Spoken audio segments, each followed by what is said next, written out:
starting the spoilers from the original Spider-Man. This video is purely for entertainment and does not infringe on copyrights or laws. The rights to the novel and image belong to the original author. We do not claim ownership.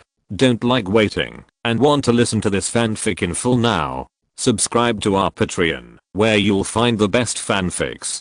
Chapter 1. Brain storage device that zombies dream of. The first generation Spider-Man universe. Peter Parker looked at his hands. Just now, he showed his skills in school. He not only saved Mary Jane who slipped, but also perfectly caught the food falling from the air. He also easily dodged the attack of the school bully Flesh and punched him several meters away. He ran out of the school and came to the alley. He found that his hands had barbs, which could be used to climb on the wall. His jumping ability was greatly improved, and he could even jump from one building to another. He could also shoot silk threads from his hands, just like a spider. He also used the spider web to catch a crane, and successfully swung over. Although he finally hit the wall, he was also very excited. Just when Peter Parker was still excited, something that changed his destiny appeared, and he still knew nothing about it, because he had never looked up. On a quiet afternoon, people were busy as usual.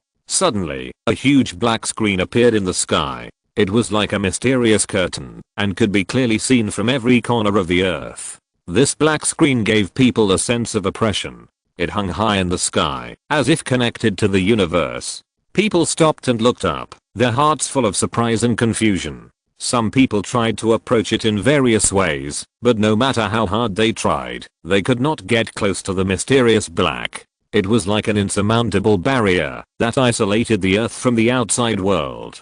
The sunlight passed through the black screen and was distorted into strange light, casting a mysterious color on the earth. Birds hovered in the air and seemed to be confused by this sudden wonder. The appearance of this black screen made people fall into fear and curiosity about the unknown. Scientists around the world urgently launched research to try to solve the mystery of this mysterious phenomenon, but their efforts seemed to be in vain. As time went by, the black screen still hung quietly in the sky without any change. At the same time, on the Earth in another universe, this black screen also appeared. Tony Stark frowned and looked at the mysterious screen. He turned around and ordered, "Jarvis, help me analyze what this is?" "Sir, after satellite positioning, there is nothing there." Jarvis' voice sounded, and Tony's face turned black. How could there be nothing? The black screen was clearly there. He could see it when he looked up. Could it be a mirage? "I want to go up and see what it is." Tony turned around and prepared to put on the Mark armor. He wanted to see it himself. And Man also looked at the black screen in the sky with a serious face. The black bald head wanted to be bald, but didn't figure out what it was. As soon as this thing appeared, he had sent a plane to approach, but the pilot replied to him, "No matter how you fly, this black screen is the same size, and it does not change with the imagined distance." This was beyond Nick Fury's expectation, so he had to give up the idea of approaching the black screen. The first order he gave to his scientists was to find out where the black screen was exactly, how to get close to it. Nick Fury didn't know who put the black screen in the sky, who he was, but now it was more important to find out why it appeared on the Earth. What did it want to do to the Earth? While thinking, Nick Fury looked at the pager he had been carrying with him. "Do you want to call Carol back?" Carol said there was no need not to contact her. Nick Fury didn't know if it was necessary now. After thinking again and again, Nick Fury put down the pager in his hand. He decided to wait and see what the black screen was going to do, but this did not mean that he would give up investigating the screen. Just as Nick Fury was thinking, the black screen suddenly lit up, and then a voice sounded, "What is Spider-Man's regret?" Spider-Man? Nick Fury was stunned. This was a name he had never heard of, but as the name suggests, it might be a superhero, such as the legendary Captain America. Peter Parker also heard this sentence. He was still immersed in his superpowers. Suddenly he woke up and looked up to find that there was a screen in the sky for no reason. The screen was showing the sentence just now. Is it the first generation Spider-Man watching his best brother die in front of him? Is it the second generation Spider-Man watching his beloved girlfriend die in his arms? Is it the third generation Spider-Man forgotten by the whole world and everything he once had no longer exists? Let's take a look at Peter Parker's life. Is he a failed man? The last sentence stirred up 1,000 waves in the heart of the first generation Peter Parker. Is this my life? No, no, no, how could it be? This must be a joke. He just got superpowers. How could he be Spider-Man? Tony Stark was about to put on the armor, but he suddenly heard Jarvis's reminder. He hurriedly ran to the armor loading and unloading platform and saw the first sentence as soon as he looked up. Spider-Man? Peter Parker? Jarvis, search for the name Peter Parker. Yes, sir. Please wait. Jarvis replied immediately. At the same time, Egghead made the same decision. Not only these two people, but also officials from all over the world took action. No matter who this Peter Parker is, find him first. Sir, we have found 5,462 people with the same name as Peter Parker, and there are currently 1,637 people in New York. Tony had known for a long time that there would be many people with the same name, so he was not surprised. Analyze the possible candidates for Spider-Man. Analyzing. Analysis is over, and the result of analyzing the possible candidates for Spider-Man is 0. Tony was a little surprised this time. It was 0. If there really is Spider-Man, how could there be no trace at all? Search for information about Spider-Man. Searching, excluding the results found after the mention in the Sky Curtain. There was no relevant information about Spider-Man before the Sky Curtain appeared. Jarvis easily confirmed from the internet that there were no videos or pictures about Spider-Man in the world, and even the name Spider-Man had never existed. A lot of information about Spider-Spirit was found, but after Jarvis's inspection, the relevant possibilities were ruled out. Okay, things are getting interesting. Spider-Man, Peter Parker. Jarvis, record the image of this screen for 24 hours from now on. I don't want to miss any clues. Okay, sir. Chapter 2. After revealing Peter Parker's name, the Sky Curtain fell into silence for a while, and no more information was revealed. At this time, Parker could not stay any longer. He thought of how he had just caught the fallen food easily at noon, and punched flesh several meters away. These things must not be concealed. At that time, there will definitely be a large group of media reporters coming to the door, and he must respond quickly. Parker jumped down from the upstairs in a hurry and used spider silk to buffer the impact in the air. After landing steadily, he began to run towards Uncle Ben's house. Just as Parker was running fast, the Sky Curtain lit up again. This time it was no longer just a simple subtitle, but the entire screen lit up, and the face of the first generation Peter Parker appeared on it. The first generation Spider-Man Peter Parker, a very kind high school student, was bullied at school all the time, and was a little inferior and cowardly, until he had superpowers, and became Spider-Man under the guidance of his uncle. How strong is the combat power of the first generation Spider-Man? The powerful strength from the spider made him afraid to hit people with force, and his kind character made him afraid that he would kill others with one punch. His kindness made him want his boss to make him a regular employee, give him a raise, dance on the street, and buy suits at discount stores, even though he was possessed by venom. The worst thing he said was, "I'm going to sprinkle some dust in your eyes." The terrifying venom in the eyes of others was folded and placed in a box by him, as if it were clothes, and when he realized that venom would amplify his evil thoughts, he took off his strongest venom spider suit without hesitation. His spider sensing ability allows him to make everything around him seem to be still when he feels threatened, so that he can easily dodge the enemy's attack. His speed is faster than the speed of sound, reaching as much as Mach 2. His fighting skills and endurance are extremely strong. He is really a man who can fight all day. Next, let's appreciate the life of the first generation Spider-Man and his regrets. On the sky screen, Peter Parker was facing a man with food all over his back. Parker suddenly sensed danger, and the whole world seemed to be still in his perception. The flying paper airplane, the flies dancing in the air, the water droplets shooting out of the straw, and Flesh's fist. He could sense them all clearly. He easily avoided Flesh's attack, and this punch directly dented the door of the locker, showing how much force he used. Flesh then called Parker a freak, and Mary Jean hurried over to explain that it was just an accident. Flesh didn't care about that. Parker didn't want to fight with Flesh, but Flesh started to attack him directly. Parker easily avoided every punch. In his eyes, Flesh's punch was as slow as a snail, and Flesh missed several times in a row, and he threw a big swing punch in anger. Parker bent backwards on the spot to avoid the blow, and after meeting Mary Jane's eyes, he stood up and stood on the other side. At this time, a younger brother of Flesh wanted to attack him from behind, but Parker did a backflip on the spot to avoid his bear hug. The onlookers exclaimed in disbelief, and even his good brothers wondered who to help. At this time, Flesh pushed his younger brother away and began to attack Parker frantically, but he was dodged and grabbed by the wrist. Then he punched the other party several meters away, and the food was poured on his face, which was considered a big loss of face.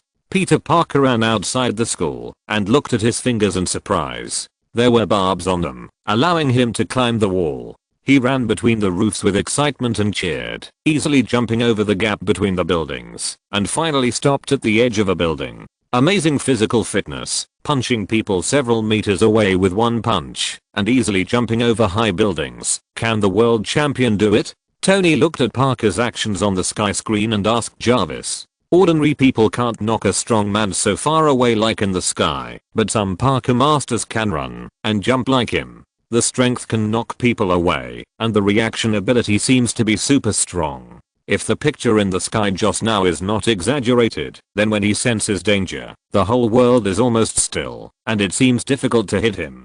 Tony looked at Peter Parker in the sky, squinting his eyes, and calculating what he can do with the Mark armor. In the end, he concluded that his armor is faster than his current one, and Tony is confident that his strength will not be much weaker, and the opponent seems to be unable to fly. He can fly in the sky and attack remotely, and Tony is confident that he can beat the opponent in terms of combat power. Therefore, he quickly put his mind at ease. As long as he continues to study his armor, he doesn't need to care about this little guy at all. Point on the contrary, he was more curious about what was going on with the sky curtain. When the sky curtain was silent just now, he used the Mark armor to test it, and finally came to the same conclusion as the egghead. The scene in the sky curtain continued. Parker raised his hand and shouted at the side of the building, "Go, net. Fly. Launch, net. Shazam." Tony was lying on a chair and looked at Peter Parker, who kept shouting in the sky curtain with a black line on his face. He picked up a glass of wine from the side. What is he doing? Doesn't he feel embarrassed? Nick Fury looked at the sky curtain with a calm face. He knew that Peter Parker must know something. He was just testing his ability. He didn't know what ability it was, but he would know it if he watched it patiently. Then suddenly a silk thread was launched from Parker's wrist, flew a distance away and fell down. Puff. Cough cough. Tony, who was drinking and lying on a chair, was startled by this scene. The wine that he had not yet drunk sprayed out of his mouth, making him cough continuously. What is that? Tony's question was immediately answered from the sky. Peter Parker had the first time, and then the second time. He shot the spider silk from his wrist again, but because he didn't aim well, it missed. This time Parker was mentally prepared. He aimed at the swing arm of the crane and shot the spider silk again. This time he successfully stuck to the crane arm. Parker pulled the spider silk, looked at the scene under his feet, shouted and swung over. Then Parker successfully swung to the other side with the spider silk, but the speed of landing was too fast. He couldn't brake, and hit the wall with posters on it, and then slid to the ground. Ha ha ha. A superhero who just debuted, clumsy. Tony laughed, and at the same time, people around the world who saw this scene were also amused. This kind of famous scene of social death is rare, especially when the other party is a superhero, just like in novels and comics, appearing alive in front of you. Wow, that's a pretty heavy hit. I hope he's okay. A man with a worrying hairline looked at Parker, who had hit the wall, and said with concern. Chapter 3. The picture on the sky screen continued. It was dark. Parker hurried back home from the road. His uncle and aunt had already gone to bed. Parker found a note in the kitchen. It said, "Little genius. The food is in the oven." At this time, Parker saw Mary Jane across the street arguing with her father from the window. It was difficult for Parker to manage other people's family affairs, so he could only take the garbage out of the house to throw it away. As a result, Mary Jane came out of the house, saw Parker, and asked, "Did you hear everything?" "No." Parker first denied it, and then immediately admitted that he heard it, explaining that he was just taking out the garbage. I guess you heard everything. Mary Jane looked at him. Every family has quarrels. Your uncle and aunt don't. Oh. They quarrel quite loudly sometimes. Then Parker said, listen to me. What happened with Flesh at school today? Hearing this, Mary Jane walked towards Parker. You scared us to death. I'm sorry. Is he okay? Mary Jane said, he's glad you didn't give him a black eye before graduation. Then Mary Jane asked, where are you going after graduation? I want to move to the city, hoping to be a photographer, work and go to college at the same time. What about you? Hearing this, Mary Jane also said, I want to go to the city too. I can't wait to leave here. I want. What? Facing her shyness, Parker was very curious and asked, tell me about it. I want to act on stage. Really? Parker felt a little unbelievable, and Mary Jane nodded. Great. You are always excellent in school dramas. I cried my heart out when you played Cinderella. Hearing this, the smile on Mary Jane's face disappeared. Peter. That was already a first grade thing. Parker was a little embarrassed, but still said firmly, you are still great. You will be a big star. You know, you are actually taller than you look. Mary Jane smiled and looked at Parker. I hunch back. Don't hunch back anymore. The conversation between the two ended when Flesh drove a new car. Mary Jane cheered after seeing the new car and ran directly to the passenger seat. At this point, the sky went dark temporarily, as if to let them digest it. Compared with the fun people around the world, Parker wanted to find a crack in the ground to crawl into. He was so embarrassed that he couldn't face anyone. Although some of the scenes in the sky did not happen, Parker guessed that this was probably in the future. When he returned home, Uncle Ben and Aunt May were waiting for him at home.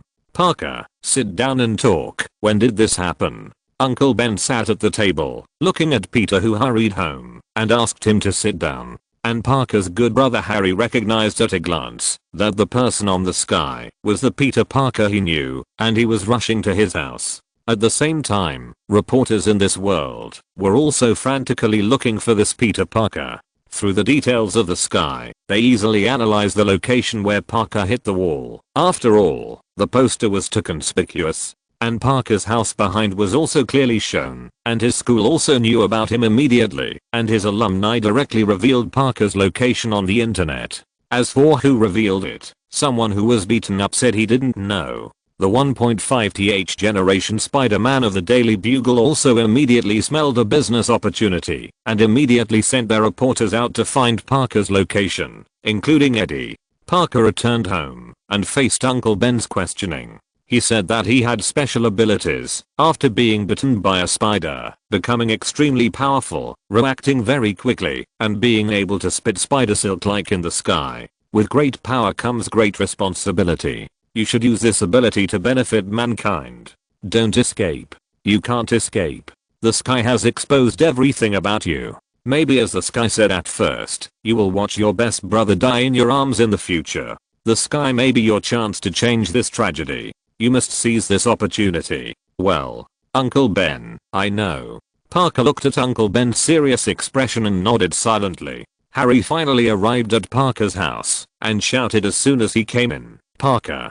Harry, you're here. Is what the big screen above says true? Yes, you saw it too. I shot Flash away at noon, but I haven't experienced what happened at night, so it should be tonight. I think you can't stay here anymore. You will definitely be surrounded by reporters and media, and the White House will definitely pay attention to you. Otherwise, change your place to live first. There is an empty house at my father's place. You can go there to avoid the limelight and see what happens behind the scenes, right? But Uncle Ben and the others, alas, there is no other way now. I can probably guess that those pups will definitely flock here. We really can't stay here, Ben said helplessly. Then I'll go pack my things. Aunt May stood up and walked into the room. I'll help you, Aunt May. Peter Parker hurried to help. Just pack some clothes and so on. You don't need too much stuff. Uncle Ben shouted loudly. Okay. Soon everyone got into Harry's car and left the house in a hurry. Not long after they left, a reporter found the house they lived in and confirmed that the photo was correct, but unfortunately it was empty. And our egghead and playboy were reviewing the video just now. Tony Stark suddenly thought of something and asked Jarvis, "I remember that the video just now said that Spider-Man was possessed by Venom and turned evil, and his evil thoughts were magnified, right?" "Yes, sir." "Do you need to replay that video?" "Replay. Something that can possess and amplify evil thoughts is a dangerous item, no matter how you think about it." Watching the footage replayed by Jarvis, Tony pondered over clues about Venom, but since Sky Curtain only mentioned it briefly, there was no useful information, except that this so-called Venom could possess and amplify the host's evil thoughts. But at this time, Jarvis suddenly reminded Tony, "Sir, the narration in Sky Curtain just now said that Spider-Man took off the strongest Venom spider suit.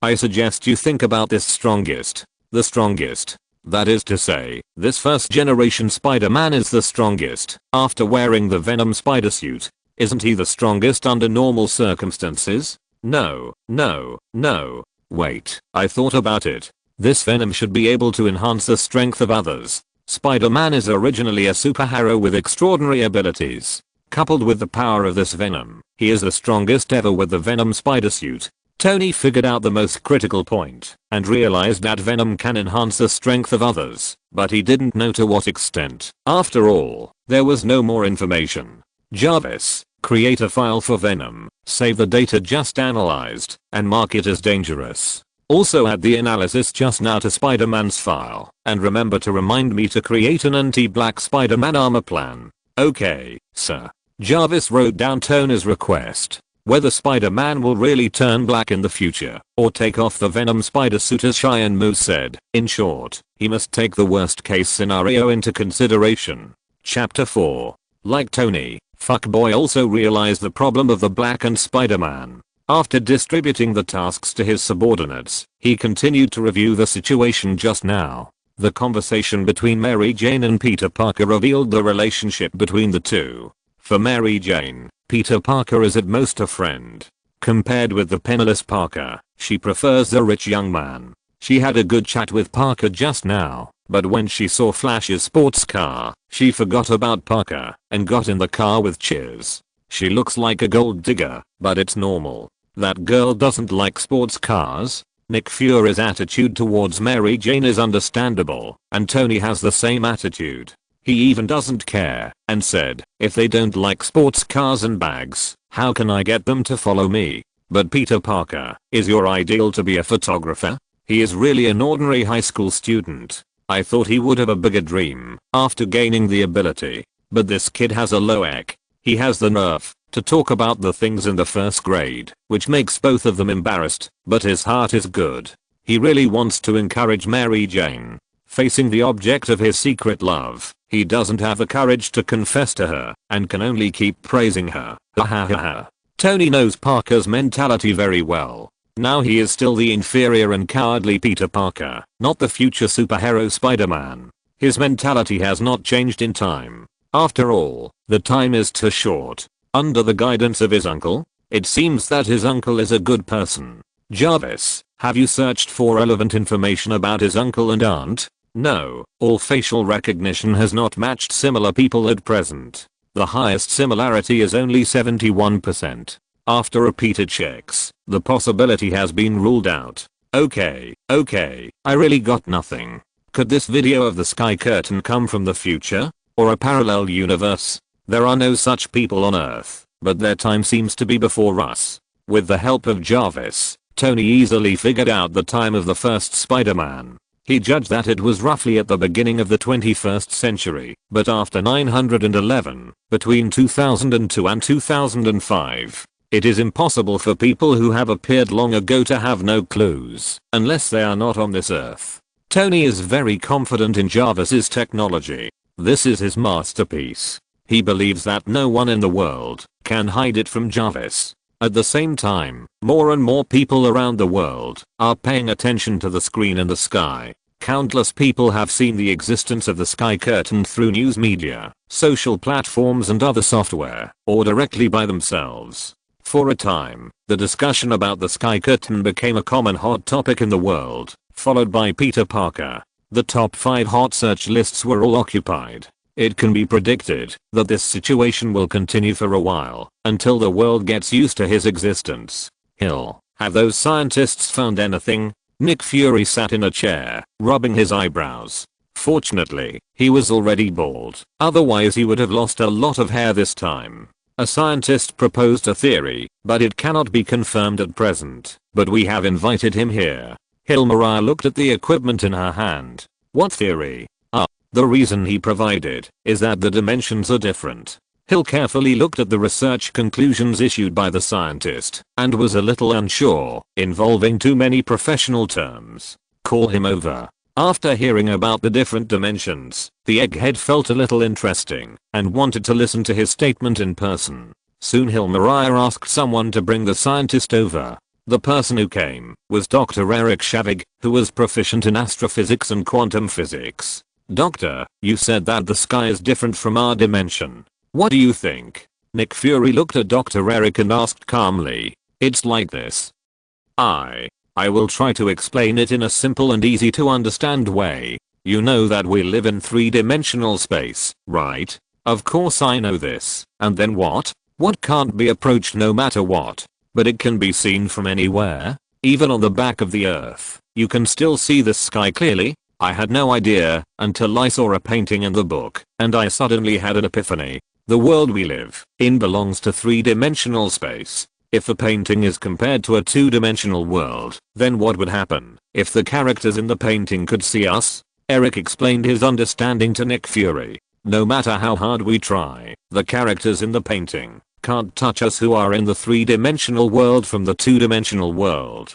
Similarly, we can never touch a dimension that is larger than us, things that are higher. Although we can see them, we can never touch them, because they do not exist in the same dimension at all. To touch it, you have to be in the same dimension as it, and obviously, we are not on the same level as them, as well as this sky curtain. In order for the entire universe to observe a certain point at the same distance, it is necessary to reach at least 4 dimensions or higher. In 4-dimensional space, time becomes an observable dimension, and we can simultaneously observe the state of objects at different time points. With the increase of dimensions, the ability to observe will also increase, but to achieve the same distance observation in the entire universe, higher dimensions and complex technical means may be required. As for this sky curtain, which dimension it is in, this is another question. I have no way to prove it now. This is just my current guess. No matter which dimension this sky curtain is in, their technological level should be far higher than that of the Earth.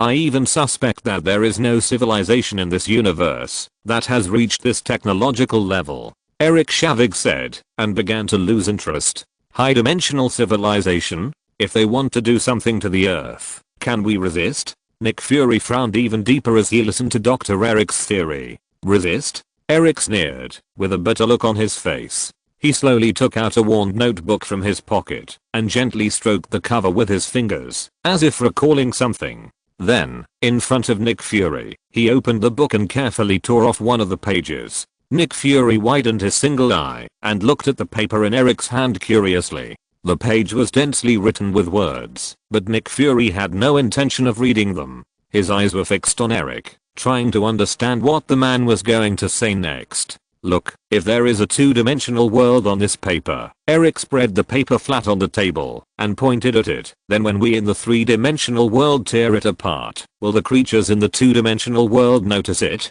He paused and continued. Even if they notice it, can they resist us? Or, can they really resist it? After saying this, Eric's eyes became sharp, and he stared straight at Nick Fury, as if he wanted to find the answer from his expression. However, Nick Fury just remained silent, frowned, and fell into deep thought. Chapter 5. This is the so-called dimensionality reduction attack. In front of high-dimensional civilization, low-dimensional civilization is as small as a bug. No, even more fragile than a bug, because bugs can at least bite people, but low-dimensional civilizations can't even figure out how they were destroyed. Eric looked at the boiled egghead in front of him with empty eyes, and his voice was filled with a hint of despair and sadness. Dr. Eric's tone became heavy. I have been pursuing scientific truth all my life, But I found that humans can never understand the existence of high-dimensional civilizations. Their technological level is far beyond our imagination, and we can't even leave the Earth. Faced with such a gap, I feel helpless. Eric's shoulders droop slightly, revealing his inner frustration. He continued, we can only infer the behavior patterns of high-dimensional civilizations through mathematical models, but this method is too limited to truly understand their intentions. They may think we are fun, or just use us as experiments. In any case, we are insignificant existences. His eyes moved away from the boiled egg head, and looked into the distance, as if he saw the endless starry sky and the unknown world. We know too little about the universe. Perhaps in the eyes of higher dimensional civilizations, we are just a group of naive children trying to explore a dangerous world. Eric's face showed deep helplessness. He sighed and said, I used to think that science could solve all problems, but now I find that it is just a limited tool. Facing the power of higher dimensional civilizations, our science seems so powerless. Finally, he shook his head, looking very lonely. I have studied science for a lifetime, but in the end I still can't cross the dimensional gap. We can't even fly out of the Earth, while the other side can easily destroy our entire universe. Doctor, think about it. Maybe this sky curtain has no malice. Seeing that Eric seemed to have lost hope, Hill couldn't help but comfort him. They still needed this knowledgeable doctor to study the screen in the sky, and they couldn't just let it go. No need for malice. Just like I accidentally crumpled a piece of paper. I didn't mean to, but for the people living in that piece of paper, it was a disaster. But what you said makes sense. At present, the sky screen playing Peter Parker's unsatisfactory feelings may just be fun, revealing the future to us, so that some things will not happen again. According to your theory, shouldn't they have known everything long ago? Even if Peter Parker on the screen made other choices, they can see it clearly, right? Have you seen light? It takes 8 minutes for light to fly from the sun to the Earth, but for light, it only takes a moment to reach the Earth. Maybe the other party has long stopped paying attention to us in their world, but our universe cannot accept such a huge amount of information, and it is still showing it bit by bit until now. A huge amount of information? To be precise, the information that can be seen in the high-dimensional world should be infinite compared to the low-dimensional world. Eric corrected slightly. Maybe our reactions will be seen by the other party in the future, but we don't know it ourselves. Let's do everything according to the plan. Director, I have finished my theory. Well, take a rest first. You have worked hard. Nick Fury nodded and let Dr. Eric leave. Hill, what do you think? The doctor's research sounds reasonable, but we can't prove anything now, and we can't do anything. Why don't we take a good look at what the sky curtain wants? Hill walked to the window, looked at the sky curtain that had not started a new segment, and sighed deeply. Just as Hill was looking at the sky curtain in the sky curtain that had been silent for a day finally lit up again. Director, it's lit up again. Let the people below be prepared, and don't miss any details. Nick Fury quickly gave orders. Peter Parker was stimulated by Flash's sports car and wanted a car of his own, but even the price of a second-hand car was prohibitive for him. Finally, he saw an advertisement for recruiting boxers in the newspaper. The slogan of earning $3,000 for 3 minutes on the field attracted him. He imagined the scene of himself driving a sports car to pick up Mary Jane and smiled unconsciously. The scene changed, and Parker began to design his own clothes, because boxing matches require boxers to wear brightly colored clothes. Peter imagined various outfits, and finally designed a red and blue one with a spider pattern on the chest point costume. After the costume was designed, Parker began to train himself to grab objects with spider silk and retrieve them. At first, he couldn't control his strength well, and broke a lot of things, but soon he was able to control his strength and pull Coca-Cola into his hand. But he accidentally pulled the lampstand over. Although Peter avoided it, the lampstand was smashed on the wall. This movement also attracted Aunt May's attention. She thought Peter was weird recently. The scene came to a newspaper, which said, "Will Norman Osborn be devastated?" Norman looked at the newspaper in his hand, and suddenly a strange laugh sounded in the air. He closed his eyes in pain and shook his head. On the other side, Uncle Ben thought that Parker must have encountered something, but he was embarrassed to tell him, and Ben himself was embarrassed to ask, so he could only find an excuse to take him out when Parker was about to come out. Ben sent Parker to the destination and wanted to talk to Parker. Parker wanted to talk later, but Uncle Ben thought they had to talk now. He looked at Parker. You refused to do housework, did some strange experiments in your room, and fought with people at school. Parker replied a little annoyed, I said I didn't start it. Uncle Ben asked back, didn't you win? Parker asked puzzledly, then what should I do? Run away? No. You shouldn't run away, it's just. Peter, you are changing. I know, at your age, I was the same. No, not quite the same. Parker felt that he had superpowers and was very different from Uncle Ben. Peter, the changes you have made in the past few years will determine what kind of person you will be in the future. Be careful not to go astray. Ben looked at Parker. Flash Thompson may be wrong. He deserves it, but although you can beat him, it does not mean you have the right to beat him. And finally solemnly warned Peter Parker, with great power comes great responsibility. But Parker didn't care about Ben's preaching. Are you afraid that I will become a gangster? Don't worry about it. Things are different. I will solve it myself. Don't preach to me.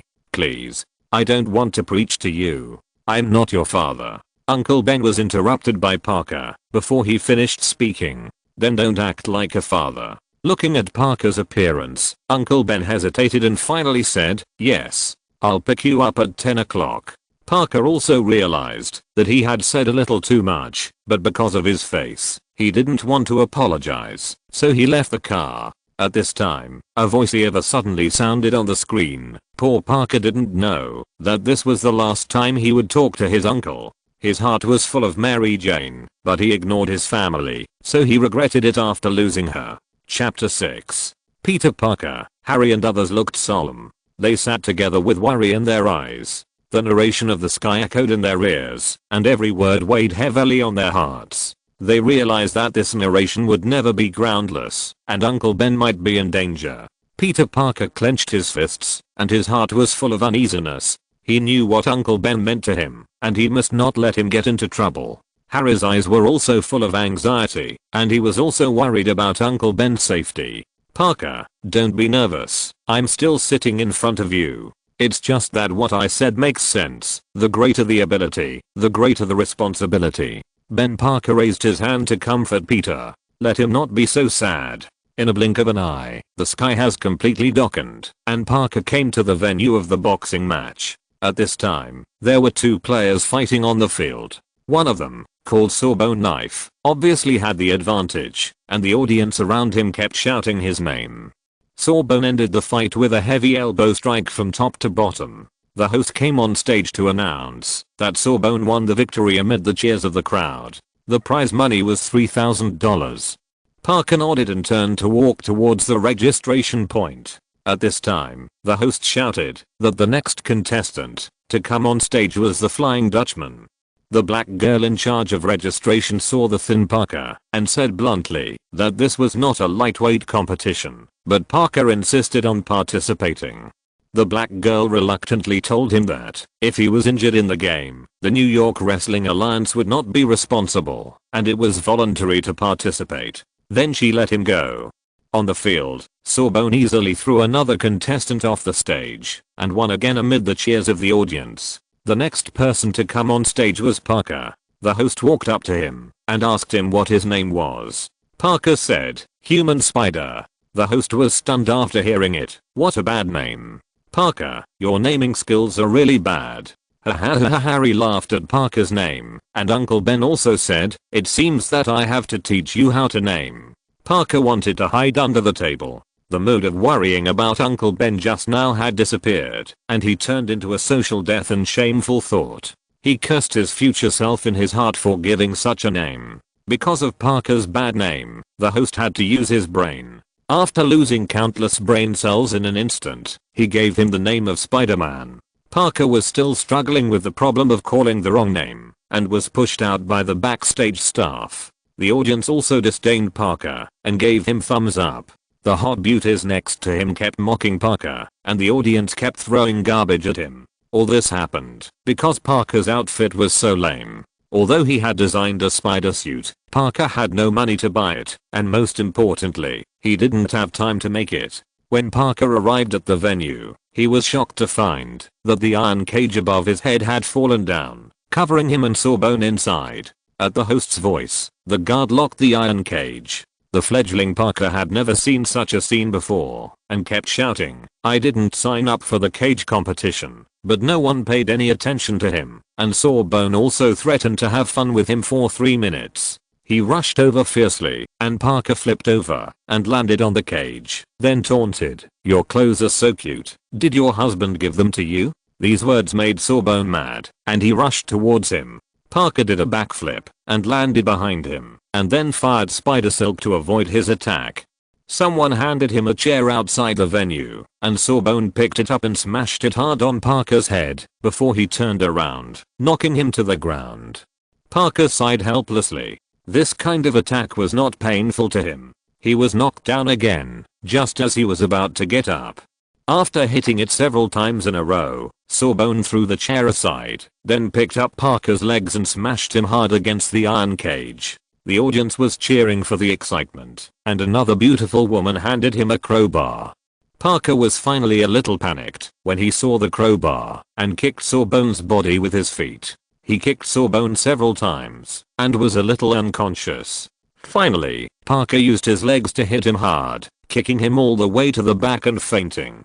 Seeing Sawbone fall, the audience stood up, and another host cheered and raised Parker's hand, loudly announcing that the new winner was Spider-Man. But when it came time to give out bonuses, the boss only gave Parker $100. Parker wanted to argue with the boss, but the boss told him to hold out for 3 minutes, so he only held out for 2 minutes.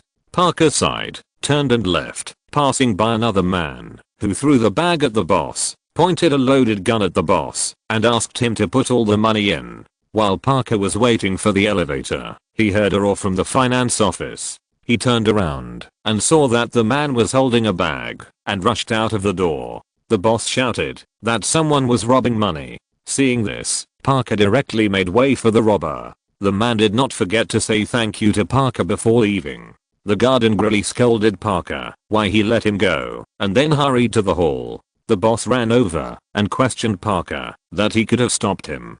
Parker responded to him with the boss's previous words, "This is none of my business." The boss knew that he was in the wrong and had no choice but to leave. "Shit. Hurry up.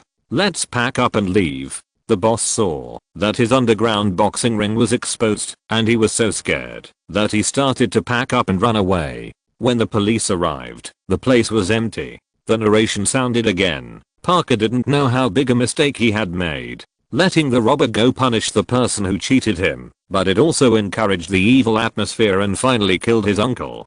Parker was walking on the street and saw a group of people watching. His spider sense made him realize that something was wrong. He squeezed into the crowd and found that the person lying on the ground was his Uncle Ben. Peter panicked and yelled to the police that he was his uncle, and then ran up to check on Ben. Under Peter's shouting, Uncle Ben woke up and saw Peter. He smiled and shouted Peter twice while enduring the pain. He endured the pain and said to Parker, "With great power comes great responsibility." Then he passed away. Peter watched his uncle die with tears in his eyes. At this time, the police learned the location of the murderer, and the words of 3 police cars chasing him were also heard by Peter Parker. He left the scene in anger and began to run wildly, leaving his coat in the alley, climbing up the wall, and heading towards 5th Avenue.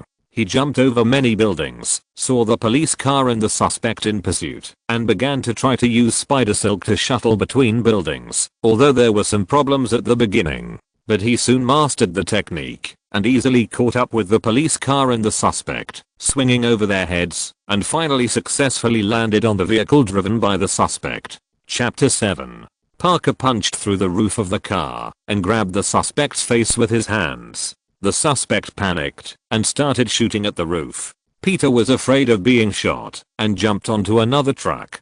After crossing the bridge in front of him and landing on the truck again, Peter aimed at the target and jumped directly onto the suspect's front windshield.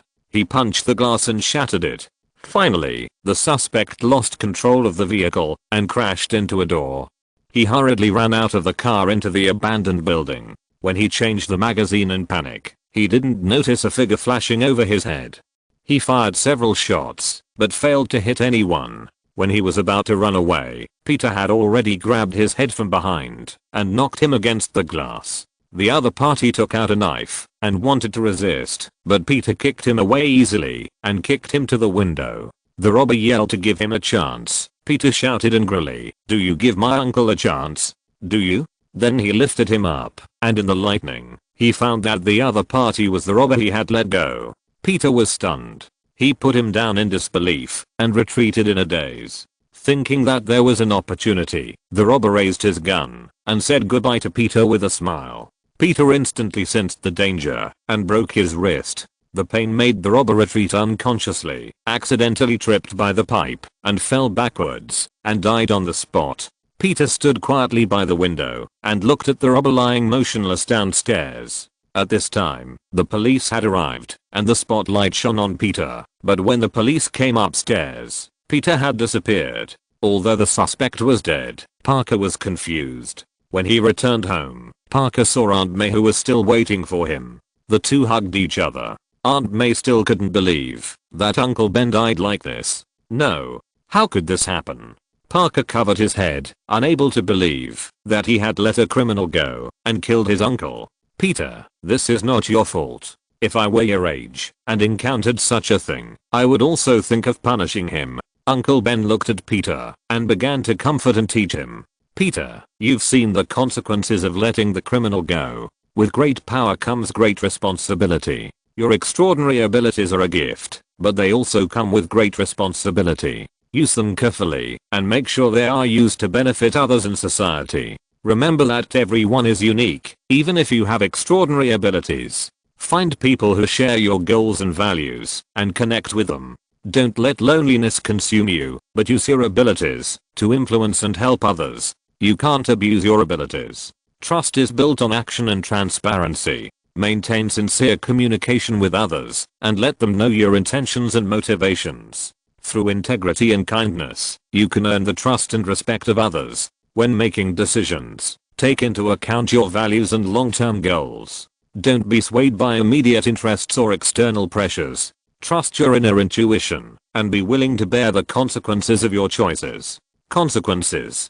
Confusion is part of life. When confused, stop, take a deep breath, and reflect on your heart. Seek advice from a mentor or wise man, but the final decision is yours. Most importantly, stay humble and keep learning. Your abilities are given to you, but growth and progress are endless. Use your abilities to bring positive changes to others and the world. That Peter Parker made a choice, and he also took the consequences. You are the same.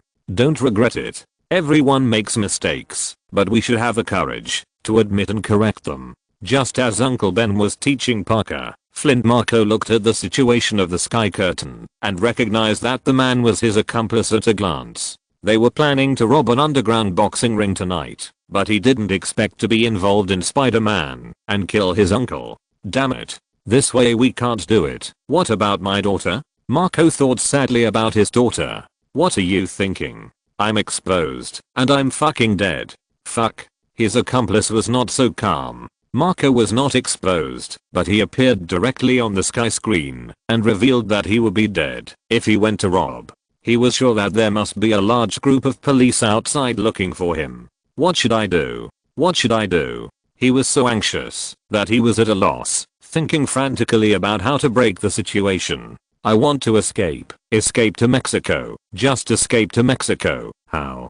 To escape? I guess someone who knows you has called the police to claim the reward. I think you can turn yourself in. After all, you didn't really rob, so they can't convict you. Marko sighed and gave him an idea. What about you? You just stay out of it? He was very angry. He and Marko both needed money, but Marko needed it more than him. His daughter couldn't be delayed any longer. It was also because of Marko that he wanted to rob. I can't go. My daughter is still waiting for me. If I go to jail, she will be dead. Looking at Marko, he took a few deep breaths and finally calmed down. He spread his hands helplessly. Okay, it seems that I can only turn myself in. Thanks to this screen, otherwise I will be dead.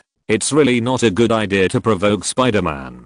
Fuck. After saying that, he couldn't help cursing, and then went out to find a public telephone booth to call the New York Police Department and turn himself in. Tony repeated the video of Sky Curtain again, a rebellious teenager. It can be seen that he really hates Ben's discipline, but is the narrator the person behind Sky Curtain? What do you want to do?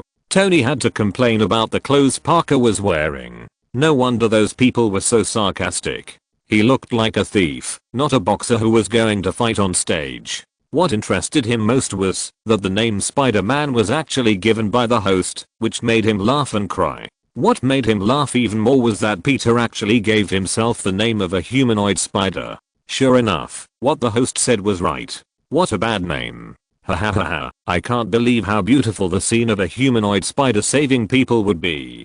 I'm afraid those who were rescued would feel uncomfortable when they thought that they were rescued by a humanoid spider, right? Ha ha ha. If you're listening to this novel on a channel other than Fanfic World, it means they downloaded and uploaded it without effort. We cordially invite you to visit our channel, Mundo Fanfic Novelos. There you'll find the original version of this story and you can explore many other novels of various genres. We're waiting for you to immerse yourself in a world of incredible novels. Chapter 8. Tony was not surprised at all that Peter Parker beat the strong man with a few kicks. After all, he was a superhero. How could he not be able to beat an ordinary person? But Tony did not expect that Parker would kill his uncle by letting the robber go. He was still angry with his uncle in the morning, but he was separated from him forever in the evening. What Iron Moose said was right. Parker will really regret it. Even if the murderer who killed his uncle died in the end, Ben can't come back. I hope he can get out of this shadow. This kind of thing is not easy for anyone. For Parker, he probably thinks that he killed his uncle and blames himself. If he can't let it go, it will definitely have a bad impact on his life. The heat about Parker outside is getting higher and higher. After Uncle Ben taught Parker, he turned on the TV and saw several experts and scholars invited by the media to discuss the matter of Parker letting the robber go. At the same time, media outlets around the country are also competing to report whether Parker's behavior of letting the robber go is right or wrong, which has caused heated discussions. Some people think that letting the robber go is wrong because it is equivalent to condoning crime. They believe that this practice may cause more people to be hurt and violate the law and social norms. But some people think that Parker is just a high school student. How could he think so much? They think that the boss has unethically stolen Parker's money, and the appearance of the robber gave Parker an opportunity to resist in his own way. This behavior can be regarded as a just revenge. And not everyone is Spider-Man. Letting the robber go may avoid more serious violent conflicts and protect their own lives. Some people also advocate that the problem should be solved through legal means, such as reporting the boss's improper behavior to the relevant departments, while others believe that in certain circumstances, personal moral judgment may transcend the constraints of the law. Then a news report that the robber in the sky has surrendered himself was inserted in the middle. In the picture, a large group of reporters who have received the news can be seen surrounding the entrance of the police station. The scene changed. It was already late. A car stopped, and a man with medals all over his uniform got out of the car, obviously a military man. A man hurried forward to shake hands with him and called him General. From their conversation, we know that this time they came to observe the latest exoskeleton armor developed by the military. The two entered the explosion-proof fortress, and during the period, they talked about the general who was happier than Norman Osborn's bankruptcy. Soon, the exoskeleton armor slowly rose up, and at this moment, an alarm suddenly prompted that an unidentified flying object was approaching. When the pilot was still wondering what it was, he only had time to shout OMG. Only a burst of evil laughter came, and then the exoskeleton armor was directly destroyed. The sudden change shocked the general, but before he could react, a figure standing on a glider suddenly flew out of the flames, and a beam of light shot out from the glider, and then the fortress, where the general was completely blown up. The contents of the sky screen shocked the whole world. The secret development of the exoskeleton armor by the US military had already shocked them. They did not expect that this so-called armor would be so vulnerable in front of this mysterious enemy. The military of the first generation universe was directly in trouble, especially the general of the Ministry of Defense. His original schedule was to observe the newly developed exoskeleton armor tonight, but he did not expect that he would die because of it. At the same time, the 5 permanent members of the UN Security Council, except for the United States, sent diplomatic letters to the United States, asking them to explain the exoskeleton armor. Of course, these things will be a headache for the White House.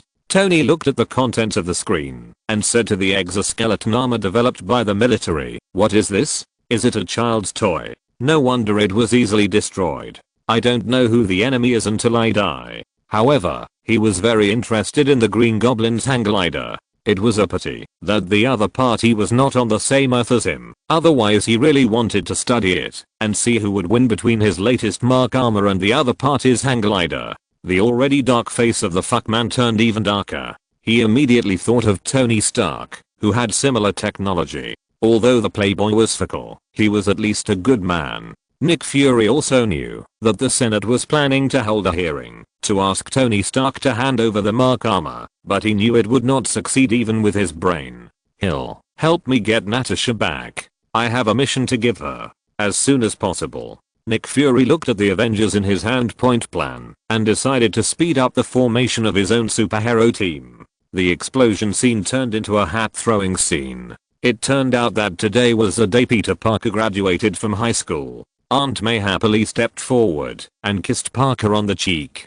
Harry also stepped forward and talked to Parker happily and told him that his father bought a house in New York and would move there in the fall. Parker was very happy for Harry. Norman Osborn also stepped forward to congratulate Parker and was very happy that Peter won the science award. He told Peter that he knew Peter was very sad recently, but he had to be happy today, and told Parker that graduation was both an end and a new beginning. At this time, Harry found that Mary Jane was talking to Flesh. He walked closer and found that Mary Jane was breaking up with him and returned the ring to Flesh. Flesh said that he didn't care about her at all.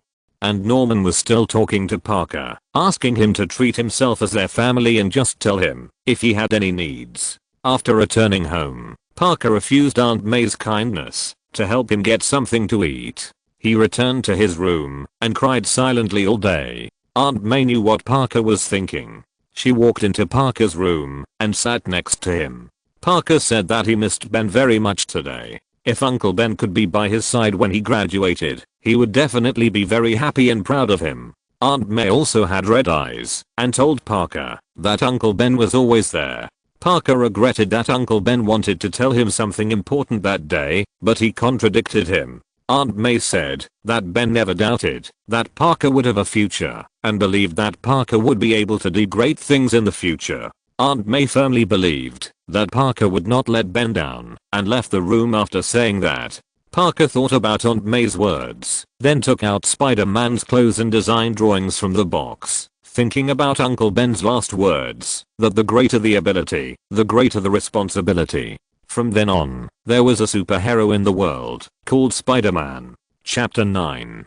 In a convenience store, 2 robbers were robbing. The store owner put all the money into the robbers' pockets. Just as they were about to leave, Parker, wearing a spider suit, swung over from a distance, subdued the 2 robbers, and returned the bag to the store owner.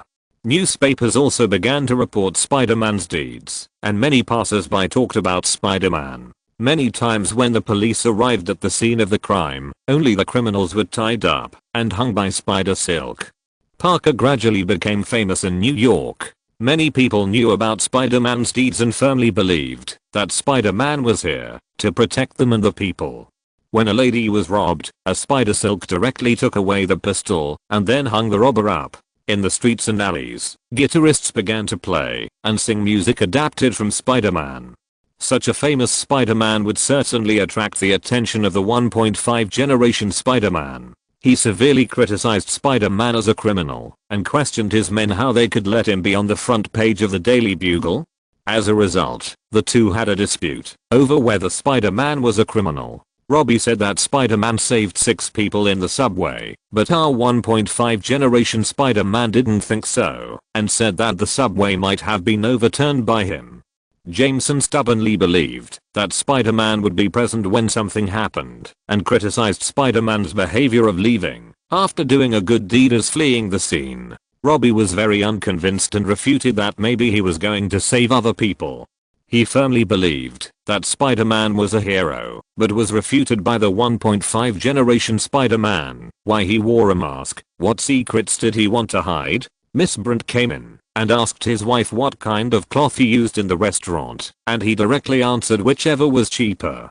Just when another subordinate Hoffman came in to talk to him, he learned that their newspapers had been printed 4 times and sold out, so he immediately changed his words and put the matter about Spider-Man on the front page early tomorrow morning, and it had to be done in a decent way. As for the question about the 6th page of the newspaper, he directly answered and asked them to switch to the 7th or 8th page. He first said that he would give the other party a 10% discount, and then changed his words to a 95% discount. Hoffman wanted to say something else, but he told him to get out. Then he learned that they didn't have a decent photo of Spider-Man. Eddie stared for several weeks, but didn't even see the shadow of Spider-Man. The 1.5 generation Spider-Man thought that if they could take a picture of Julia Roberts' fruit slices, they could also take a picture of Spider-Man, the freak, and then asked his men to publish the news of collecting Spider-Man's photos in the newspaper, and then said confidently, "He doesn't want to be famous? Then I'll make him infamous." Well, typical capitalist behavior. As long as it's profitable, anything can be done. Tony, who was drinking chlorophyll juice as green as Piccolo's face, looked at the operation of the 1.5 generation Spider-Man with disdain. Although he is also a capitalist, he will not be so stingy about small things. If he can only be stingy, he will not be able to achieve great things. As for more people, they feel that the boss of the Daily Bugle is really terrible. Spider-Man has been doing good things, but he has to insult Spider-Man, which has aroused the disgust of many people for a while. In a restaurant called Moondance Fast Food, Mary Jane walked out and wrapped the clothes of the front desk clerk with a leather jacket while walking, for fear that others would know that she was a front desk. It happened that Parker passed by this restaurant. The spider sense made Parker aware of Mary Jane's existence. He turned around and hurriedly chased her and greeted her. Mary Jane thought it was a stranger at first, but she didn't expect it to be Parker. She was very surprised and quickly pocketed the leather jacket. The two talked on the street, and Parker said that he was looking for a job. When Mary Jane was asked, she concealed the fact that she was a front desk and lied that she was going to audition. Parker was happy that her dream came true and called her a big star. The next second, the fast food restaurant owner ran out and yelled at Mary Jane that her cash register was short of $6 and would deduct it from her salary. Mary Jane didn't want to pay attention to him, but the boss didn't tolerate her. Mary Jane had no choice but to turn around and tell him that she heard it. The boss pointed at Mary Jane and told her not to roll her eyes at him and went back to the store. Looking back, the atmosphere between the two people became visibly awkward. Mary Jane reluctantly lifted her leather jacket, revealing the uniform inside, and self-deprecatingly said, "Dream?" Parker comforted her that it was nothing to be ashamed of. But Mary Jane asked Parker not to tell Harry about this. Parker was wondering why he couldn't tell Harry. Mary Jane asked, "Don't you live together?" Harry was dating her. Didn't he tell Parker? Mary Jane thought that Harry might think that the waiter was a bit lowly. Parker said that this was a legitimate job. Harry might think that money comes easily. Mary Jane thanked Parker and left.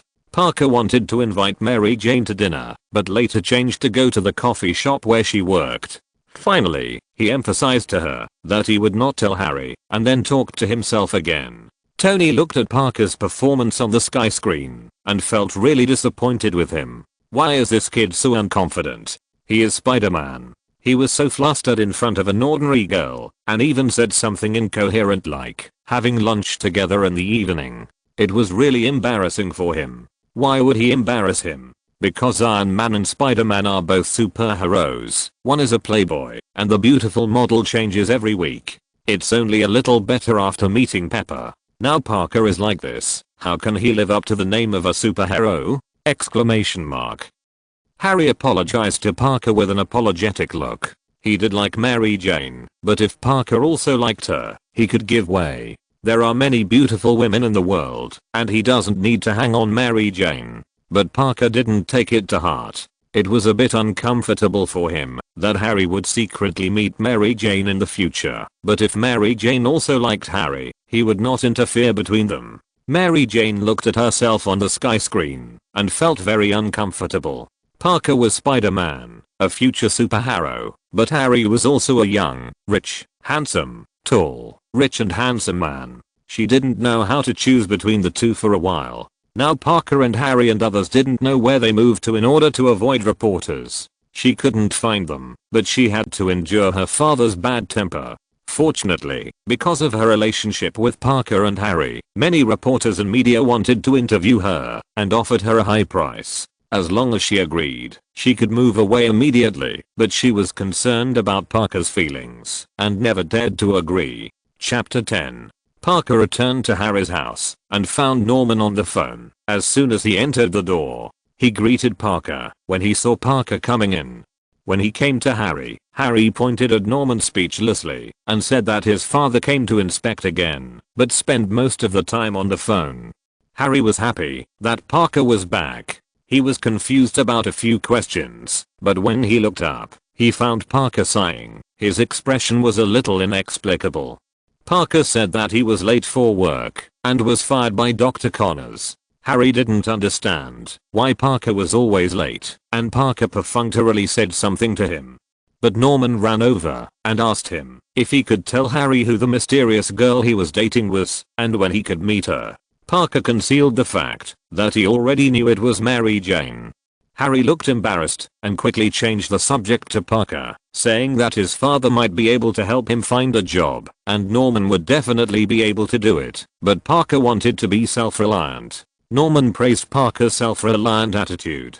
Parker said he wanted to be a photographer. While pouring juice, he saw a report about a reward for Spider-Man's photo in the newspaper, and he immediately had an idea in his mind. Parker used spider silk to stick the camera to the spider web, then rushed down and knocked a group of robbers to the ground, and then looked at the camera, and the timer was up. When Parker gave the photos he took to Spider-Man 1.5, he was criticized for being a bunch of garbage, and then wanted to buy these photos for $200. Parker was a little dissatisfied, and Jameson asked him to find someone else. As a result, Parker really wanted to leave. When he saw that the price was not established, he immediately changed his words to $300, and then handed the photos to his subordinates to publish on the headlines, and then said in front of Parker whether the headline was Spider-Man, is he a hero or a public nuisance? Parker wanted a formal job, but was rejected. Spider-Man 1.5 patted Parker on the shoulder and sent him out of the office, asking him to go to Miss Brent to get the money. The scene turned to Osmus Industries. At the meeting, Norman was happily announcing that they had surpassed space exploration to become the largest military supplier. At this time, another director said that he wanted to sell the company. Norman's face changed, and he was dumbfounded. He never expected that the board of directors would secretly kick him out of Osmus Industries and sell the company to space exploration. He stood up and angrily questioned the directors present, and then looked at Maximum pleadingly. Maximum helplessly told him that the board of directors had unanimously approved it and would announce it after the World Carnival. The opposite director told Norman that he was out. Nick Fury stared at Norman's last weird smile with his one eye.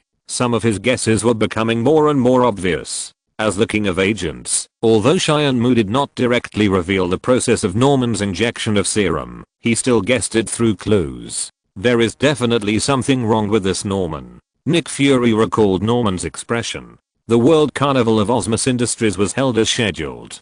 Parker also came, taking a camera and filming everywhere. He accidentally found Mary Jane, who was chatting happily with Harry. On the balcony, Harry asked Mary Jane why she didn't wear a black dress. His father liked black and wanted to leave a good impression on him. Harry thought Mary Jane was very beautiful today and wanted to kiss her, but Mary Jane turned her head and let Harry kiss her on the face. Then Harry found Parker watching them upstairs. His face changed immediately. He felt a little guilty and found an excuse to let Mary Jane go to the room with him. At this time, Parker's spider sense suddenly reminded him that there was danger approaching. Just when Parker felt uneasy, he suddenly found a glider approaching from the air in the distance, leaving a long tail gas. When Tony saw that the glider was actually emitting tail gas, he immediately realized that it was because of the energy problem. It seemed that the other party's technology was not high, and it still used ordinary energy, which was not comparable to his Mark armor. However, he still asked Jarvis to analyze the performance of the glider. Everyone at the meeting thought this was a new thing this year, but they didn't expect the Green Goblin to launch an attack regardless of Harry still on the stage, throwing a Green Goblin bomb under the terrace, which directly collapsed it. Parker saw two people below about to be hit by rocks, and immediately fired spider silk to save them from danger. Mary Jane on the stage accidentally fell into danger and was about to fall off the stage. Parker took off his coat while running in the crowd, revealing the spider suit inside. During this time, he could also see a familiar old man. Mary Jane's situation became more and more critical, and only a few chains were left to hold part of the terrace. At this time, the Green Goblin flew to the edge of the terrace again. While asking, "Am I out?" he threw another grenade, turning all the board members into bones. Nick Fury's expression remained unchanged. He had guessed that Norman was probably the Green Goblin who attacked and killed the military general, and he also guessed that the other party would definitely prevent the board from announcing that he was kicked out of the company. Harry was also knocked unconscious by a stone at this time, while Mary Jane screamed at the Green Goblin who was close at hand. Fortunately, Parker arrived in time and kicked him off the glider. As a result, the glider scratched a large hot air balloon, and a little boy stood there stupidly. Parker could only fly down and rescue him at the critical moment. Several policemen wanted the Green Goblin to raise his hands and not move. After the Green Goblin approached, he knocked several patrolmen unconscious in 3 or 2 strokes. Parker hurried to the Green Goblin and punched him, but because he didn't use much force, he was easily caught and then kicked out, and the pillar he knocked down also hit the head of an unlucky guy. The Green Goblin jumped onto the glider that flew to his side and fired wildly at the running Parker. Finally, Parker swung on the spider silk and jumped onto a hot air balloon, but found that the terrace, where Mary Jane was, could no longer hold on. He wanted to save her, but was pushed against the window by the Green Goblin in midair. Parker was only thinking about Mary Jane and had no intention of fighting the Green Goblin. He was hit several times and fell onto the terrace. The Green Goblin wanted to launch a missile, but Parker covered his mask with spider silk in time, then did a backflip and came down to take out a battery of the glider with his hands. The Green Goblin had no choice but to leave.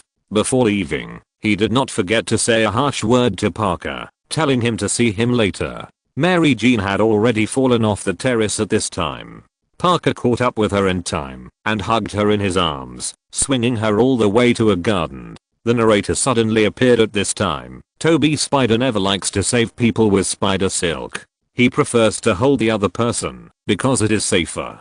Chapter 11. What on earth does this narrator want to do? Does he care about how Spider-Man saves people? Is he so idle? Why not tell me how to solve this damn palladium poisoning? Tony looked at the sky and couldn't help cursing. The sequelae of palladium poisoning have already appeared, and he has to rely on chlorophyll juice to relieve the toxins. Something that the billionaire and playboy could never have imagined happened. The sky actually responded to his question. Narrator, Tony Stark, your answer is right beside you. You will find it. People all over the world. For a while, whether they knew Tony or not, they all knew him. Some people scratched their heads and couldn't figure out why such a majestic existence would respond to Tony's questions, such as a bald man. Nick Fury, Stark. What did he ask? It seems I have to go talk to him. Even Pepper couldn't help but call Tony, but unfortunately Tony was too busy to care about her at this time. The answer is right beside me. Tony stared at the sky in a daze, lost in thought, and when he came to his senses, he immediately ordered Jarvis to start checking all the items related to him. The sky had already told him the answer, so he was responsible for finding the answer. In the cabin, Harry was talking to Mary Jane. Mary Jane was very excited and refused Harry's kindness to find her, while Parker was listening on the side. After the call ended, Harry said that Mary Jane was fine, just scared, and then apologized to Parker for not telling him about it, because Parker had not taken any action. Parker admitted very sadly that he had not taken any action. Before going to bed, Harry asked what it was. Parker didn't know, but no matter what it was, he must stop it. Norman picked up a glass of wine with trembling hands. Halfway through drinking, he was frightened by a weird laugh and asked, "Is anyone there?" As a result, there was a voice that responded to him and told Norman not to play dumb. Norman had always known. Norman followed the voice and turned his head to see another self in the mirror. That was his evil personality. It explained that all these things happened for Norman while holding up a newspaper from which Norman saw the news that the board members were killed. "You killed them. We killed them. We. Remember? A little accident in the laboratory. Physical enhancer." It was not until this time that Norman knew that the super serum had problems, and it also wanted to pull Spider-Man into the group. Looking at the speech of the evil personality, Norman became more and more frightened, but he could not turn back. "Dad?" Harry looked at the sky with disbelief. He did not expect that his father's kind face would hide such a terrible devil, killing so many people. "Where is Uncle? I'll go find him before everything happens." Parker also realized that it was not good. If the Green Goblin really killed so many people, he couldn't let it go. "Peter, don't hurt my dad. He must have other difficulties." Harry looked at Parker pleadingly. Parker nodded, took the spider suit out of the box, and put it on, which Aunt May helped him do. And Norman. No, now it should be the Green Goblin. After it found out that the board of directors wanted to kick it out, it took control of Norman's body. After equipping itself with weapons, it set off. He was going to kill those board members and the general. At that time, even if he had problems, Harry could take over the company. Coincidentally, because the Sky Curtain let the general of the Ministry of Defense know that he would be in trouble, he did not go to observe the exoskeleton armor that night, but came directly to OS Industries, intending to bypass Norman and persuade the board of directors to sell the company. Although Parker had tried his best to rush to the place, Harry said, he was still a step late. He saw the Green Goblin attacking the company's meeting room from a distance. When he arrived, everyone in the meeting room had been killed. Parker knew that he could not let the Green Goblin escape, and attacked him without hesitation. Because of Harry's words, Parker did not dare to use all his strength at the beginning, and could only slowly increase his strength, so that he fell into a disadvantage at the beginning. But soon Parker became familiar with the battle with the Green Goblin, no longer limited to the ground, and no longer used his strength carefully, and moved the battlefield to the high-rise buildings in New York. With his extraordinary agility and strength, Parker shuttled freely between buildings, and avoided the Green Goblin's attacks. He fired Spider Silk, and entangled the Green Goblin tightly, making him unable to move. But the Green Goblin quickly broke free, and launched a fierce attack on Spider-Man with his flying machine. Parker dodged to the side, and then used Spider Silk to create a huge web, to try to trap the Green Goblin. The Green Goblin easily broke through the web and continued to attack Spider-Man with his weapons. Seeing this, Toby Spider immediately used his spider sense ability to accurately dodge every attack of the Green Goblin. He cleverly used the surrounding environment, jumping and rolling, making the Green Goblin exhausted. As the battle intensified, Spider-Man and the Green Goblin were unwilling to be outdone. Parker used his strong physical strength to knock the Green Goblin away, while the Green Goblin used his glider to create a green energy ball to fight back.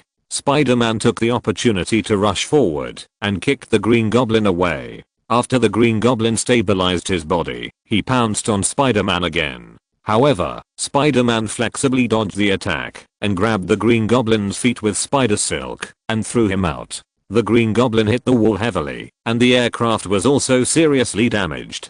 He roared angrily, "You damn guy." Parker didn't give the Green Goblin a chance to breathe and rushed forward quickly. Just as he was about to launch the final attack, he saw a bystander under the building, and there were a lot of building debris above his head. He rushed down to rescue him. When he looked back, the Green Goblin had disappeared.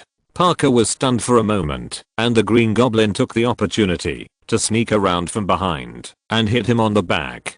Parker fell to the ground, and the Green Goblin laughed triumphantly. However, Toby Spider did not give up. He stood up despite the pain, and looked at the Green Goblin with a firm look. He knew that he had to defeat this guy, and bring back the kind Norman. Seeing this, the Green Goblin waved his glider again, ready to give Spider-Man a fatal blow. However, Spider-Man turned around quickly, and threw a spider web to stick to him. The Green Goblin struggled, but the spider web became tighter and tighter. Spider-Man took the opportunity to jump forward, and hit the Green Goblin hard with his fist, and the glider was completely broken. The Green Goblin was beaten back again and again, but he still refused to admit defeat, and tried to fight back with weapons.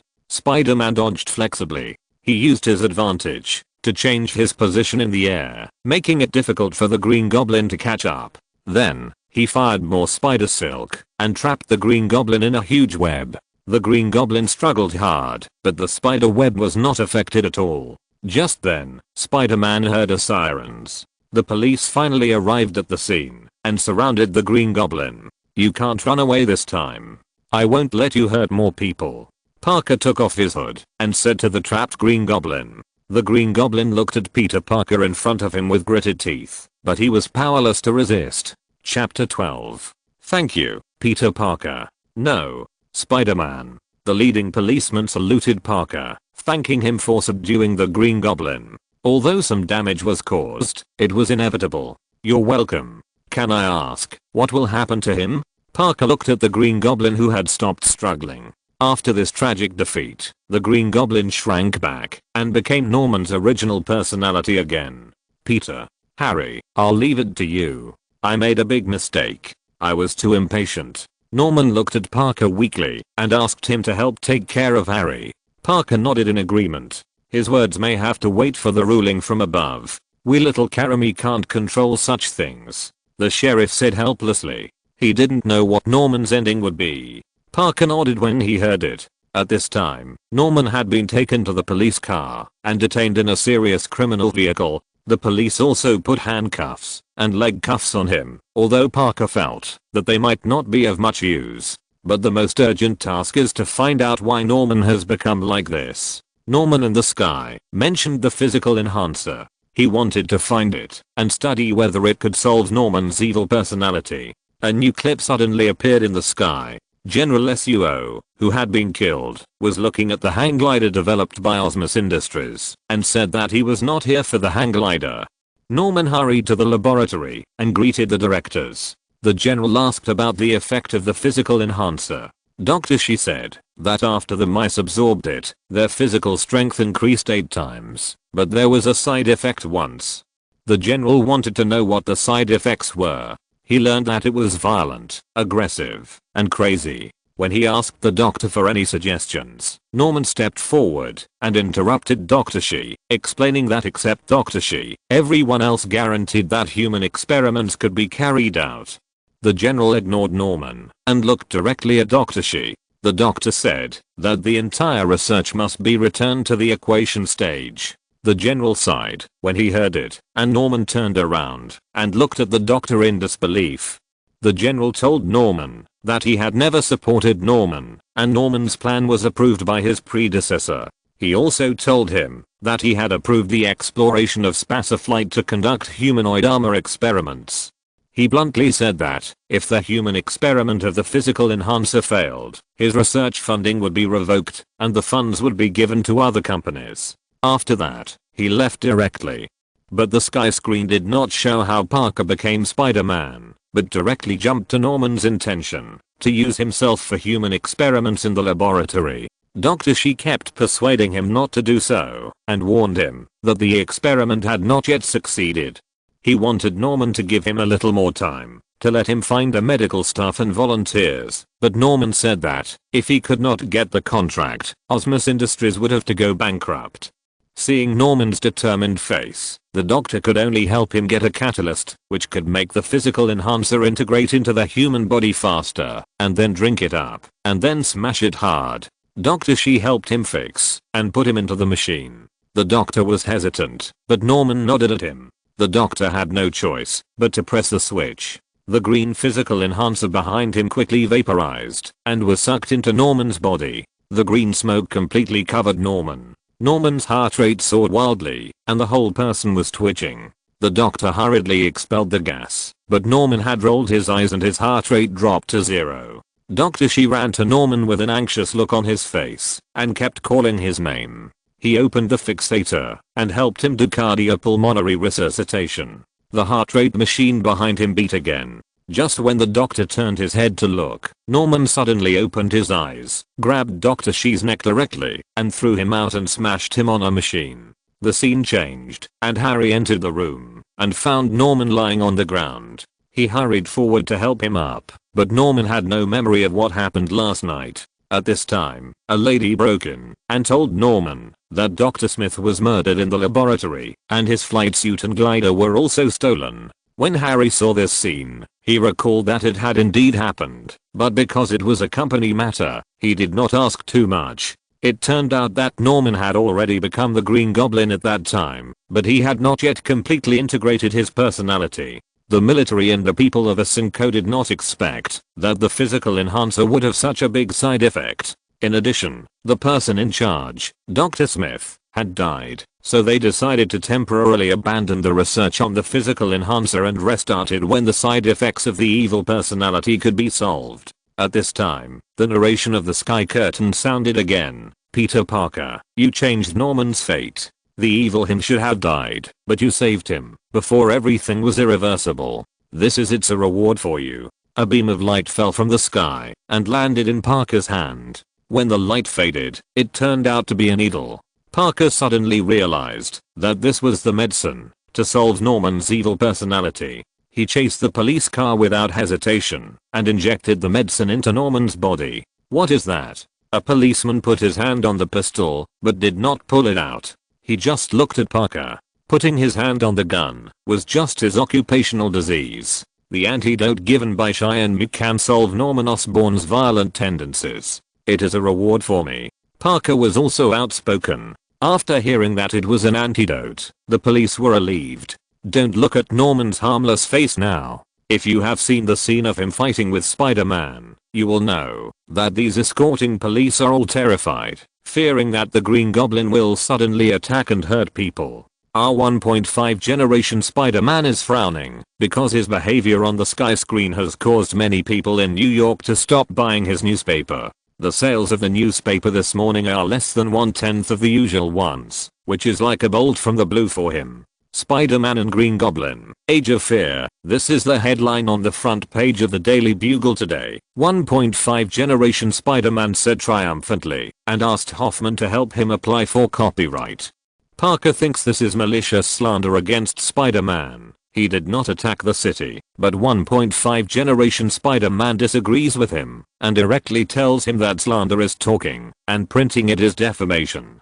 Parker thinks Jameson doesn't trust anyone, so he gets up and wants to leave, but 1.5 generation Spider-Man's cigar just flew out of the window and flew back again. Then the Green Goblin smashed the glass directly, grabbed Jameson's neck, and asked him to tell him who provided the photo of Spider-Man. 1.5th generation Spider-Man was very tough this time and did not expose Parker, telling him that Spider-Man sent it himself. The Green Goblin did not believe it, but 1.5th generation still held on tightly. Just when the Green Goblin was about to attack, Parker appeared from behind him in time, and 1.5th generation escaped. However, as soon as Jameson stood up, he accused Spider-Man of being his accomplice.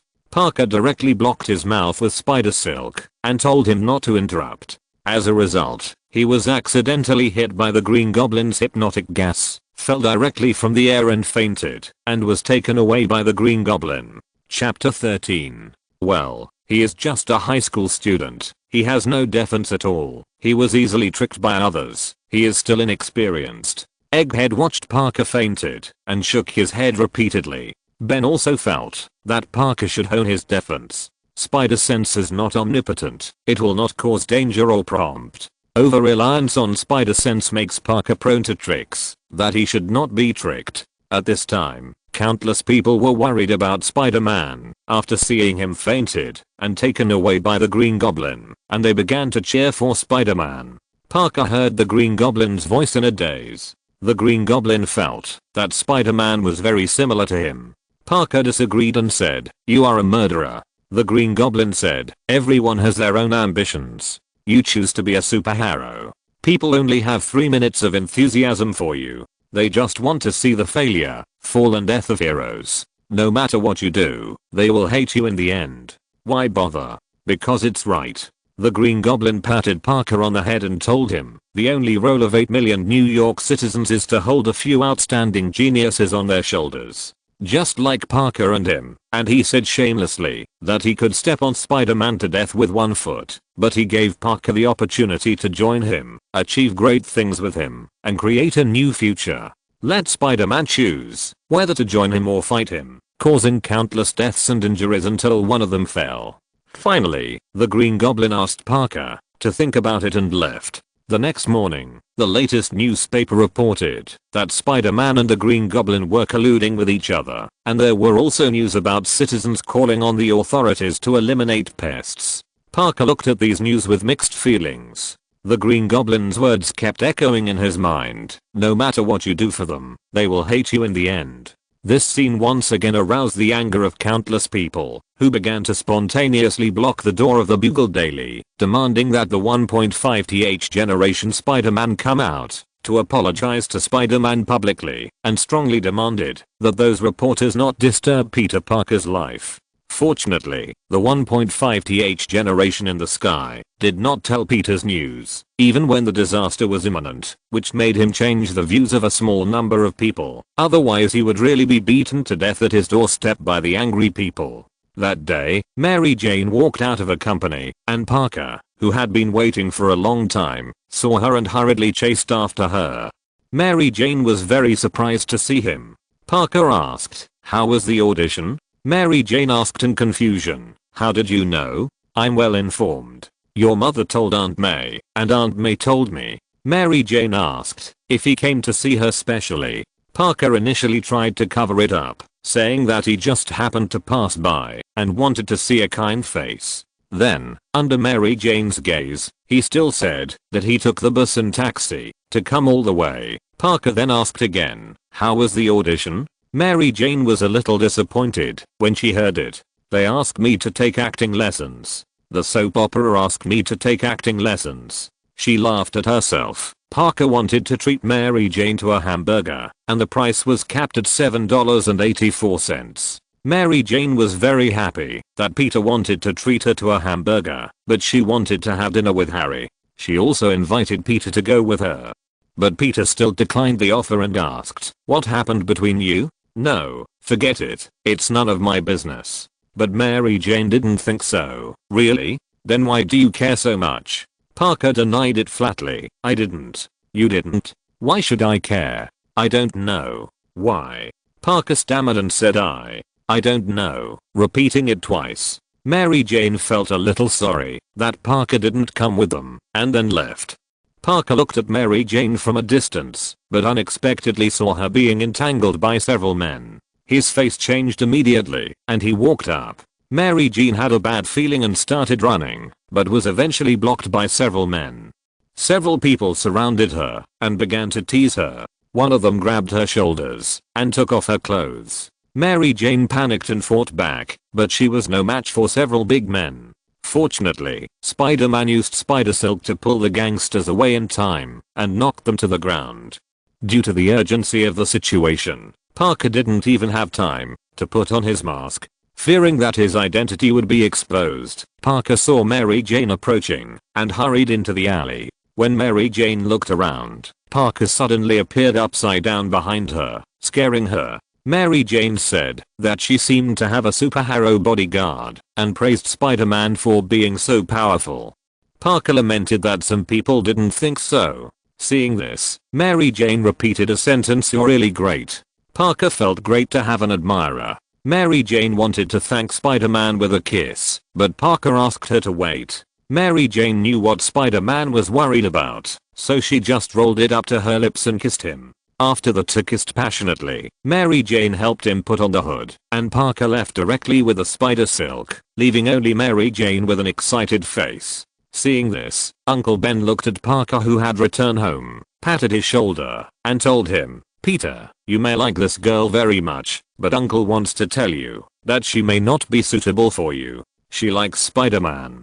Parker looked at Mary Jane on the sky silently, and a complex emotion surged in his heart. He wanted to encourage himself to pursue her bravely and tell her his true feelings for her. However, his inner doubts made him hesitant. As a bystander for the first time, Parker knew Mary Jane's admiration for Spider-Man, and he was worried that it was just a momentary impulse, not a real feeling. He felt that Mary Jane and his good friend Harry were more compatible. Harry was mature and stable, and could bring her a stable life. Moreover, Parker also clearly knew that as Spider-Man, his life was full of danger and uncertainty. He was unwilling to involve Mary Jane, and did not want her to be hurt. In his heart, Mary Jane's happiness and safety were far more important than his own feelings.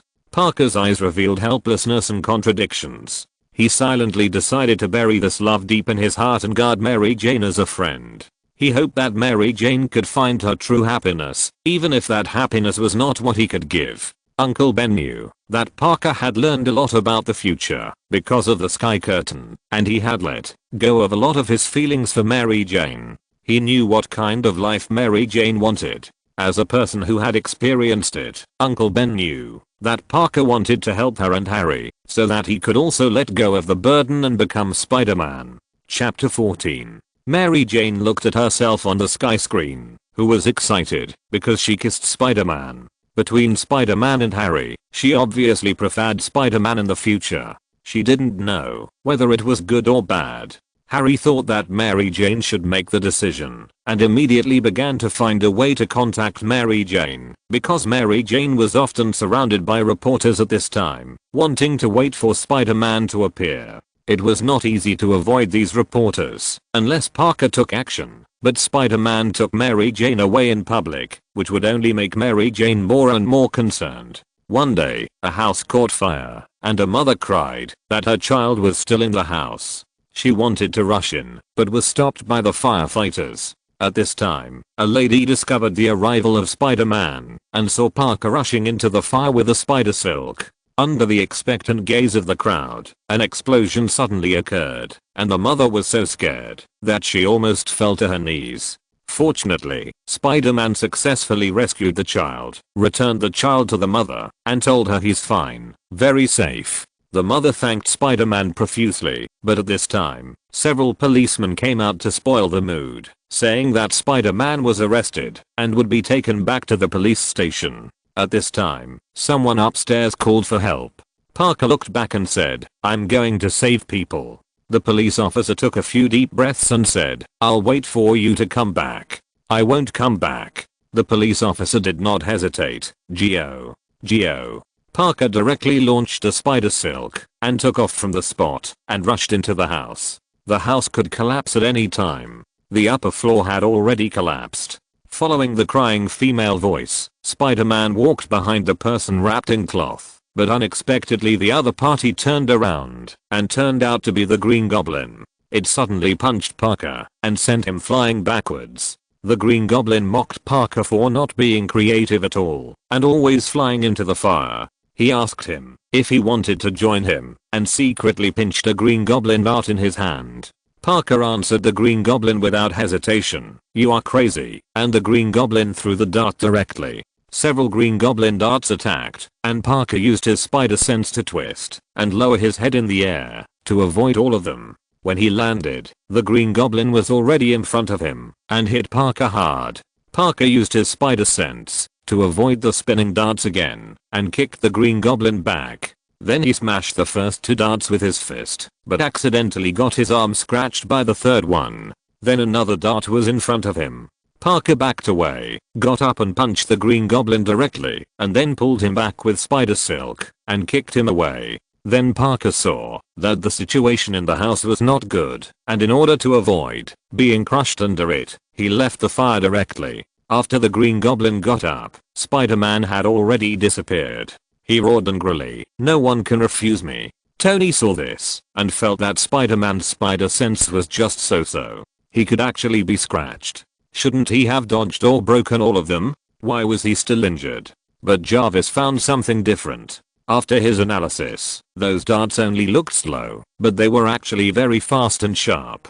They could cut through buildings without being affected, but they only scratched a hole on Spider-Man's arm. Also, Spider-Man's performance before and after being hit was very different. At first, he was hit by a punch and flew several meters away. Later, the Green Goblin's attack was completely blocked by him. He even punched the Green Goblin, who rushed up and flew away. Because of kindness, you dare not use force to hit people. Tony recalled Shianmu's initial evaluation. It was a pity that they were not on the same Earth, otherwise he might become good friends with Peter Parker. Harry was busy cleaning the house, and Mary Jane took a bowl of food and put it on the table at Harry's urging. Norman outside the door looked very serious, and when Aunt May opened the door, Norman had already put on a kind smile.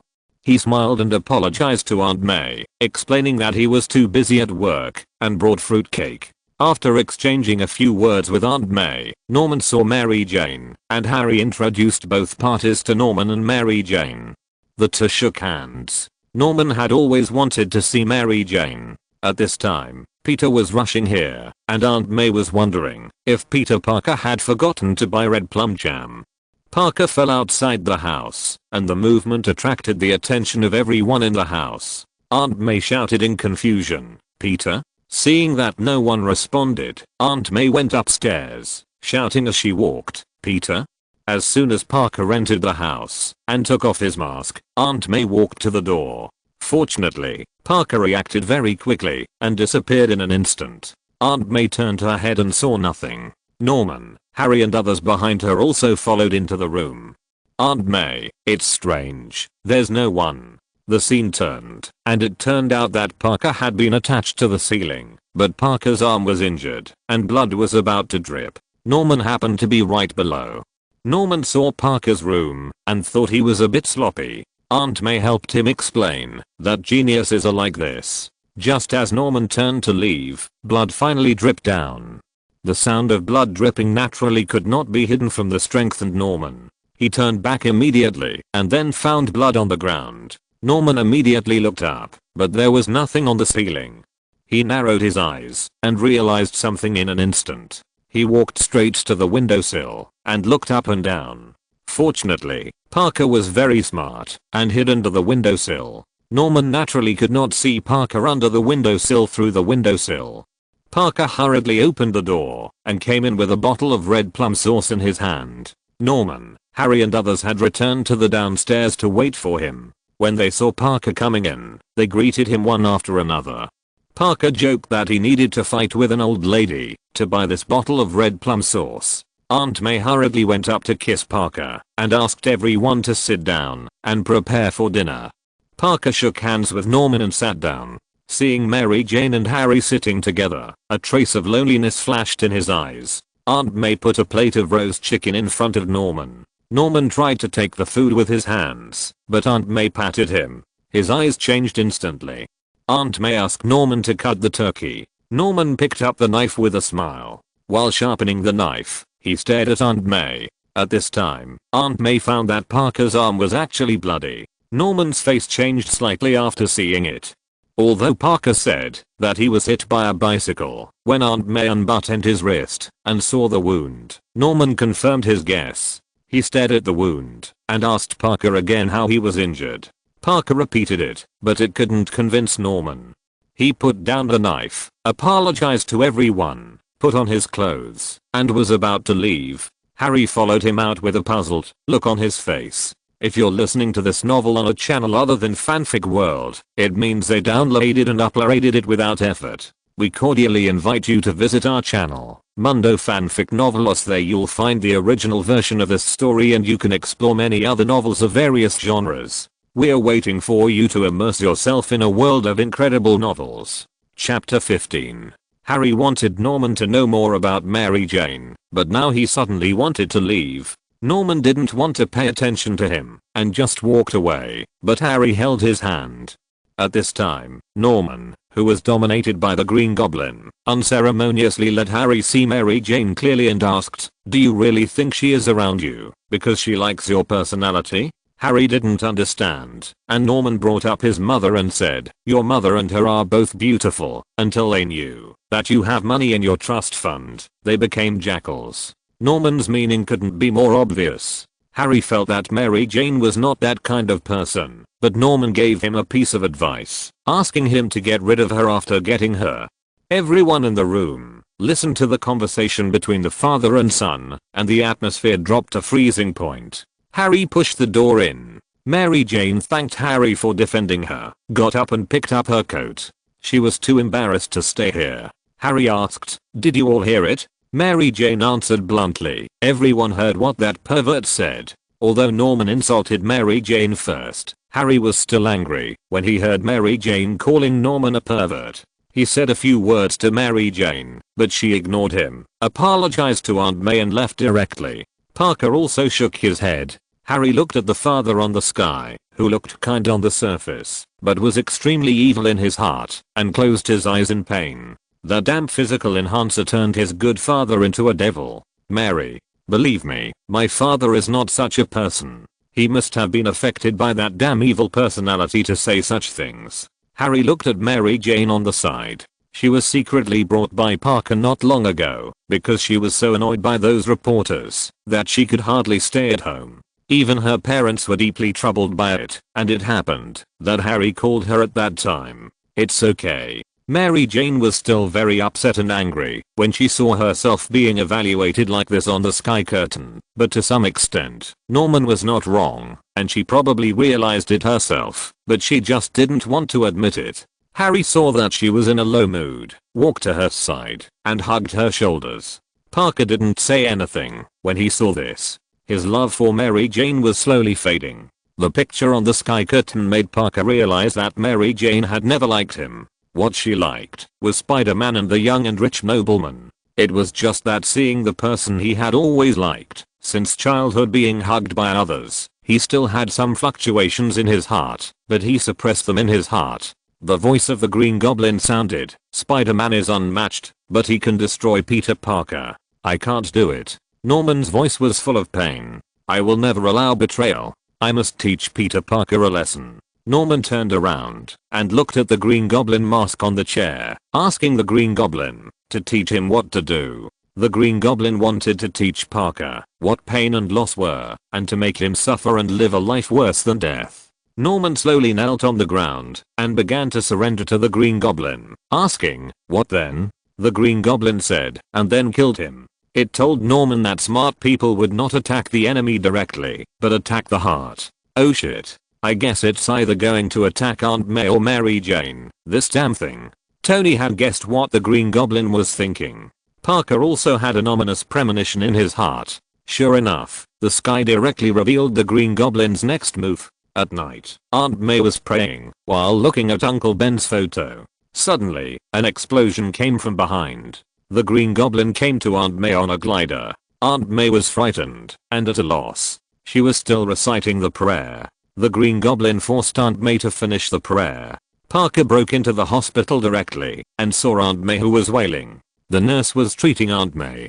Parker heard the terrible yellow eyes from Aunt May's wailing. He was pushed out of the ward and realized that the Green Goblin knew his identity. "I'm sorry, Peter. I'm sorry, Aunt May.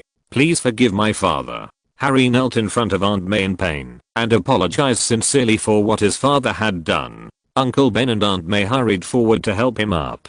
"Harry, this is none of your business. You don't have to be like this. We are all fine, aren't we?" Aunt May stroked Harry's face with a distressed look. She treated Harry as a son and nephew. Although his father made a mistake, it was none of his business. "Your Aunt May is right, Harry. This is not your fault. Norman has been cured by Parker. He will not hurt anyone again. But you have to promise me not to let those physical enhancers be abused." Ben also comforted Harry. He didn't want Harry to live in pain like this.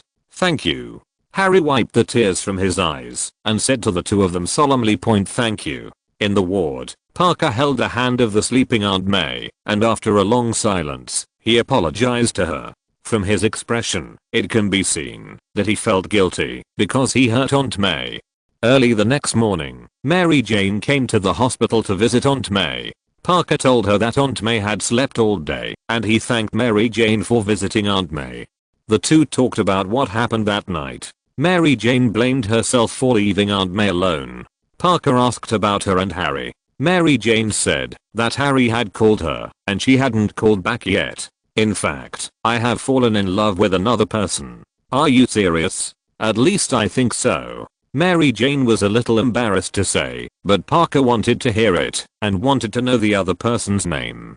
Mary Jane said that he had saved her twice, but she had never seen his face.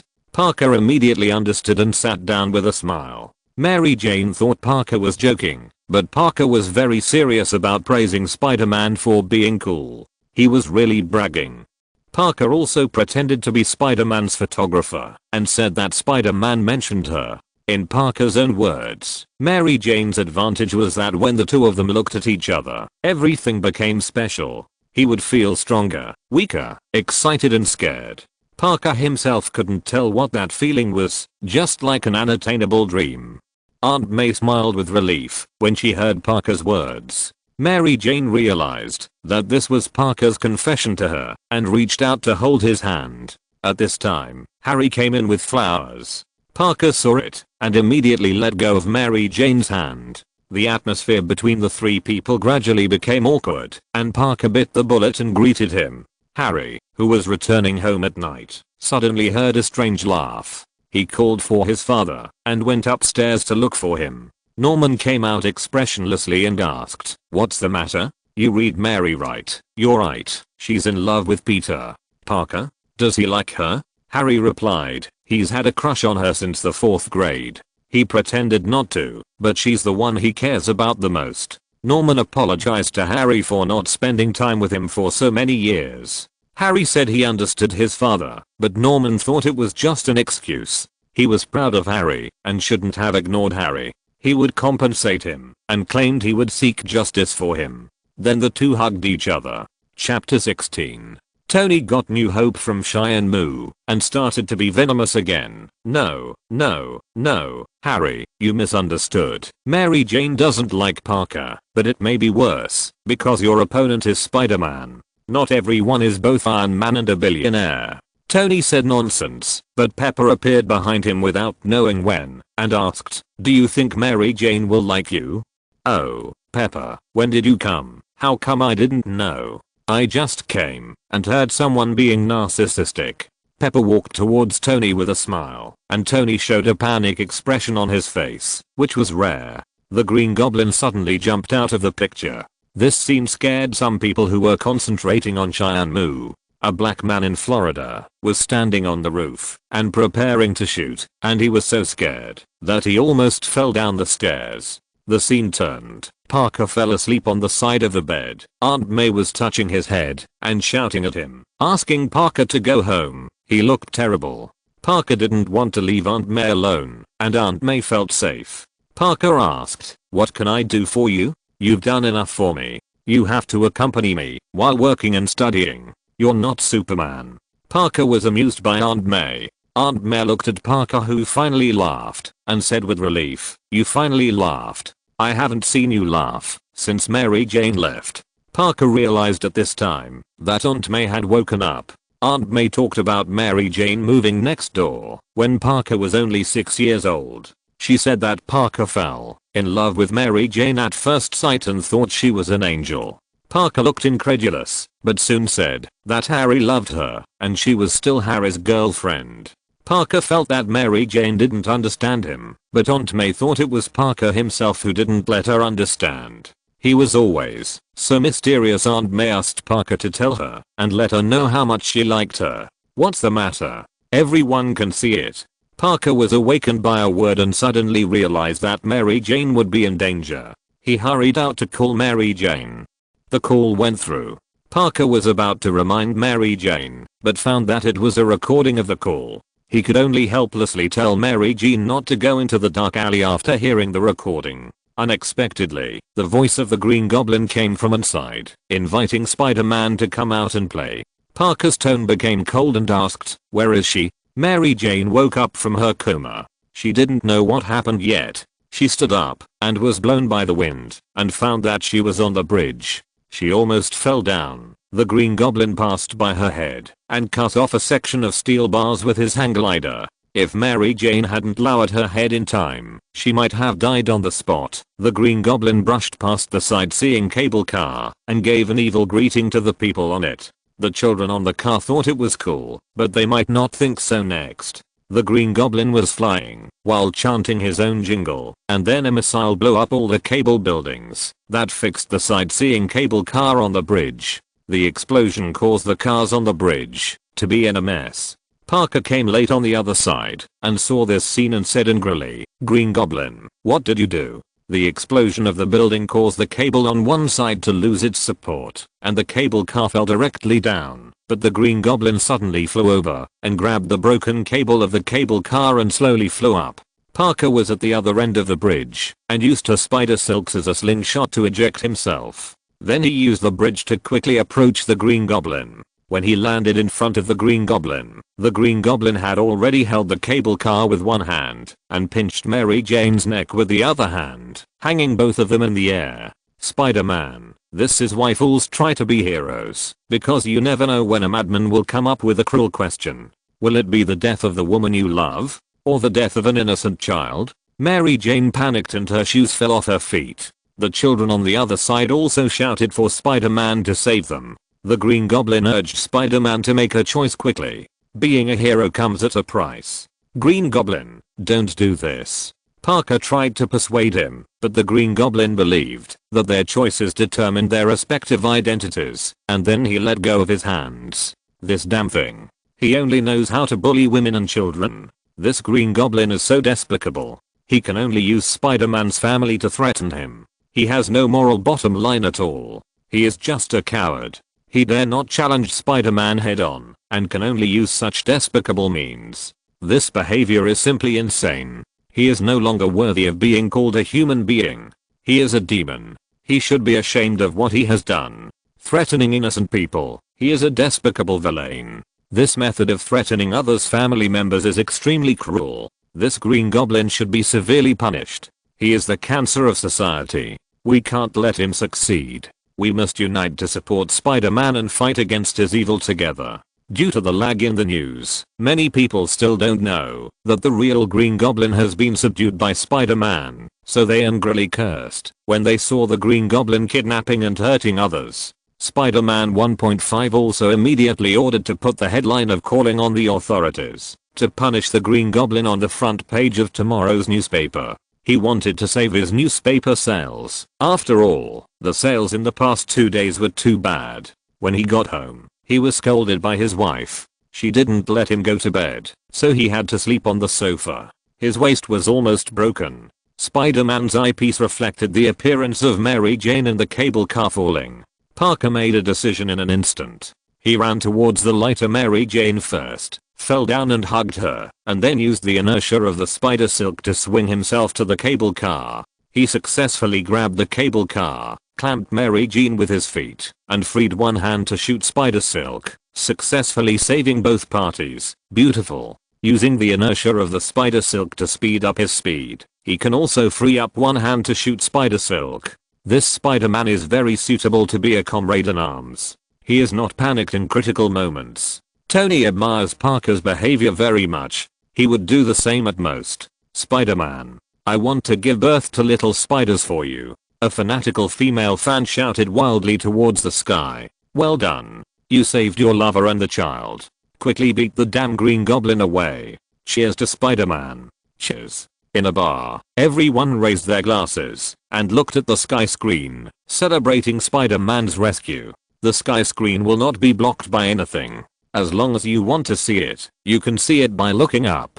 So even if you are in the room, you can clearly see the content on the sky screen. Even if you are 1000 degrees of myopia and don't wear glasses, you can see it clearly. Even the blind and the deaf-mute can see and hear the true appearance of the world through the sky screen. Many deaf-mute people have the opportunity to learn to speak. Before, they couldn't hear and couldn't learn to speak. Now with the help of the sky screen, many deaf-mute people can barely imitate Parker's conversation. Chapter 17. The children in the cable car were panicking. The teacher yelled at the children to hold on tight, and Mary Jane kept screaming. Parker sensed something and looked up. The spider silk could not bear the weight and began to fail. In the distance, a ship was slowly approaching with a spotlight on. The sailors on the ship shouted to Parker that they would drive the ship directly below. At this time, the Green Goblin had already stepped on the glider and flew towards Parker and his friends. Listening to the Green Goblin's evil laughter, Mary Jane said in horror, "It's back again." Parker asked Mary Jane to climb down. Mary Jane felt that she couldn't do it. Parker encouraged her. At this time, the spider silk broke again, and the two people and the cable car fell down a distance, causing Mary Jane to scream. "Mary, you can do it. You must do it. Believe me, hold on, and go down quickly." Encouraged by Parker, Mary Jane mustered up the courage to grab the steel cable. Halfway down, Mary Jane didn't dare to go down again. The Green Goblin circled and flew over again. The Green Goblin hit Spider-Man hard. Parker was hit and spun in the air, and Mary Jane was almost thrown out. Fortunately, she used all her strength to hold the cable, and Parker finally stabilized his body. The Green Goblin flew over again and punched Spider-Man directly. The cable also slipped out of his hand, but Parker reacted very quickly and pulled himself back in the air with spider silk. He grabbed the cable again amid Mary Jane's screams, but Mary Jane slipped out of her hand and fell down. Fortunately, she grabbed the edge of the cable car in time and did not fall directly into the sea. The Green Goblin flew over again, and Parker had begun to lose his grip on the cable and slipped a distance from his hand. The Green Goblin ejected the sharp blade on the front of the glider and was about to rush towards Spider-Man. Fortunately, at the critical moment, an object fell from above, knocking the Green Goblin's body crooked and passing by Parker. The Green Goblin looked back and saw a large group of onlookers on the bridge throwing debris at him angrily, saying harsh words to him. The ship finally arrived right under the cable car, and Parker put the cable car on the ship. Seeing this scene, the onlookers cheered. Mary Jane saw the Green Goblin rushing towards Parker and immediately reminded Spider-Man loudly. The Green Goblin threw a steel cable directly onto Parker's waist, took him away directly, and then threw him into a house. Parker, who broke through the wall and fell into the house, was right below a pile of sharp objects standing up. Parker reacted in time and pulled himself away with spider silk, otherwise he might be pierced directly. Finally, Parker broke through a glass and stopped after hitting the wall, but before he could get up, a Green Goblin bomb came over, bounced on the ground, and flew to his face, and then exploded in Parker's eyes. Oh my god. Spider-Man. He's going to be okay, right? Don't die, man. Seeing Spider-Man being hit in the face by the Green Goblin's bomb, countless people began to worry about him. After all, they had seen the power of the Green Goblin's bomb several times. Parker's hood was destroyed in half, revealing half of his face. He was blown away by the explosion, and then broke through a wall, hit a pillar, and fell to the ground. The Green Goblin jumped in front of him and said, "You chose a tragic fate. I treat you as a friend, but you disdain it." Parker supported his body and stood up. The Green Goblin punched, and Parker barely dodged it, but failed to block the Green Goblin's knee strike. The Green Goblin punched Parker with a series of heavy punches, and then flew up to him and beat him hard. Parker wanted to use spider silk to distance himself, but was kicked back by the Green Goblin in the air. Then another punch knocked Parker back, and Parker immediately turned around and wove a web with spider silk. The Green Goblin was stuck on it.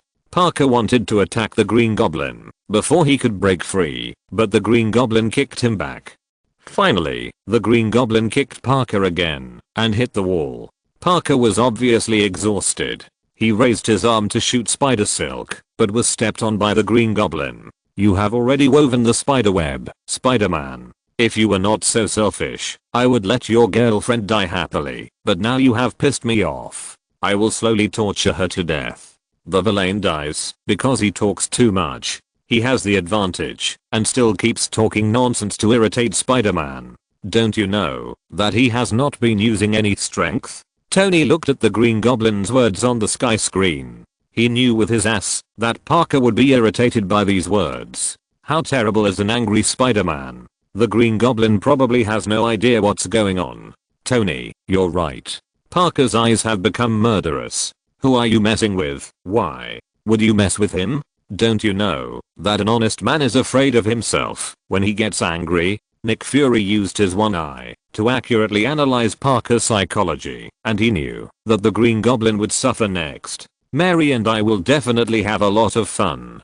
Parker stood up slowly, and the Green Goblin also ejected his blade and stabbed Parker. Parker grabbed the blade directly, his eyes full of murderous intent, gritted his teeth, and pushed the Green Goblin out, and then before the Green Goblin could react, he used spider silk to pull his legs, causing him to lose his balance and fall to the ground, and then used spider silk to pull down the wall behind him and hit the Green Goblin directly. The Green Goblin struggled to stretch out a hand and barely got himself up, and then was punched away by Spider-Man, who was flying with spider silk. Parker grabbed the Green Goblin's neck and punched him on his mask continuously. The Green Goblin was beaten so hard that he couldn't bear it, so he asked Parker to stop and took off his mask. Parker didn't expect that the Green Goblin would be Norman Osborn. The Green Goblin played the emotional card with Parker. You killed those people on the balcony.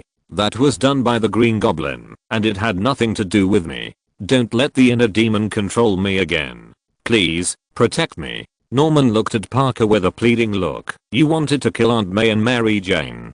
Parker glared at the Green Goblin angrily. He couldn't forgive it. But I didn't want to kill you. I wanted to stop the inner demon, but I couldn't. I would never hurt you. I knew that if anything happened to me, you would definitely help me. The Green Goblin had a pleading face, but one hand secretly pressed the switch on his arm. You, Peter Parker, will definitely save me, and you did it. Thank God. Norman slowly stood up, wanting Spider-Man to hold his hand. Believe me, just like I believe in you. I'm like your father, be my son. The glider quietly flew up behind Parker. Chapter 18. Parker looked at Norman's hand and replied, I only have one father. His name is Ben Parker. Norman, who had already stood up, had a change of expression on his face. Goodbye, Spider-Man. Parker's eyes widened, and he immediately sensed the danger. The glider behind him ejected a sharp blade and rushed towards him.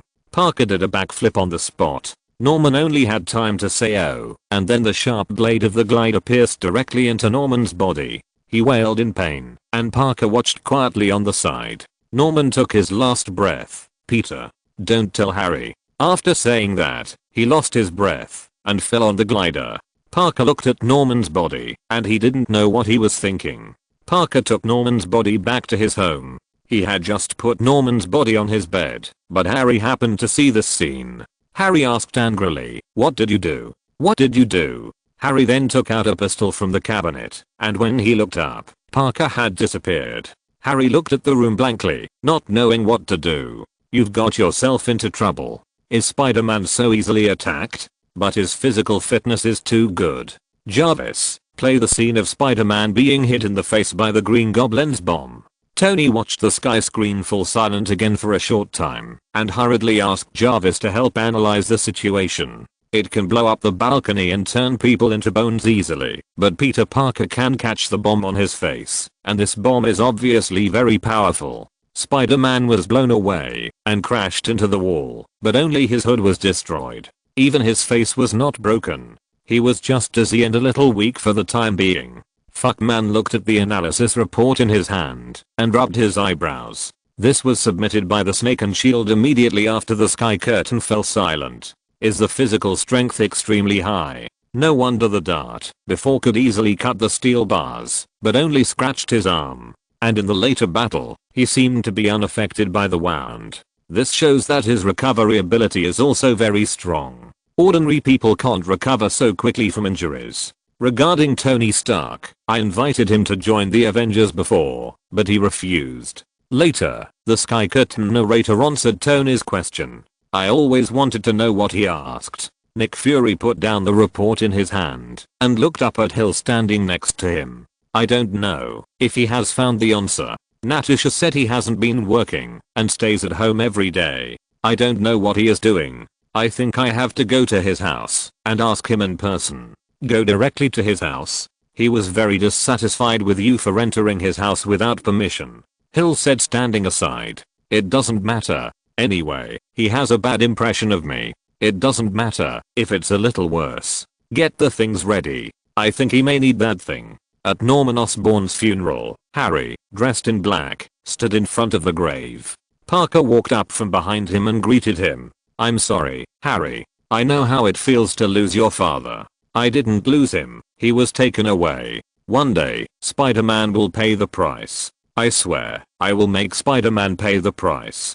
Looking at Harry's face full of hatred, Parker felt mixed emotions and didn't know how to face Harry. Harry looked at his good brother. Luckily, you are still here, Peter. You are my only family member left. The two hugged each other, and Harry turned and walked away.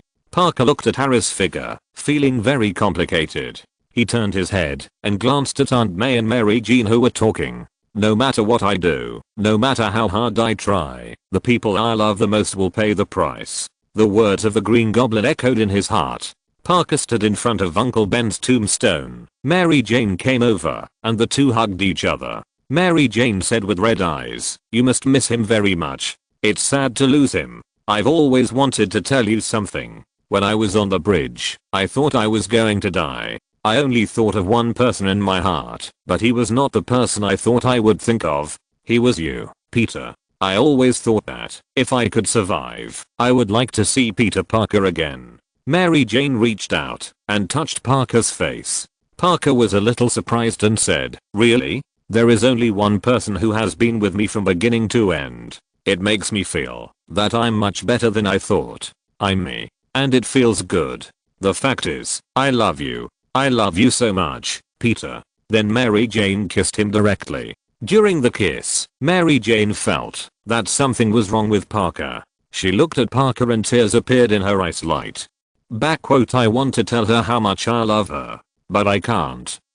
Parker couldn't help but say it out loud. Mary Jane touched Peter's face and asked, "What can't you do?" "Tell you everything. I mean, too many things. Yes, there are too many things to tell."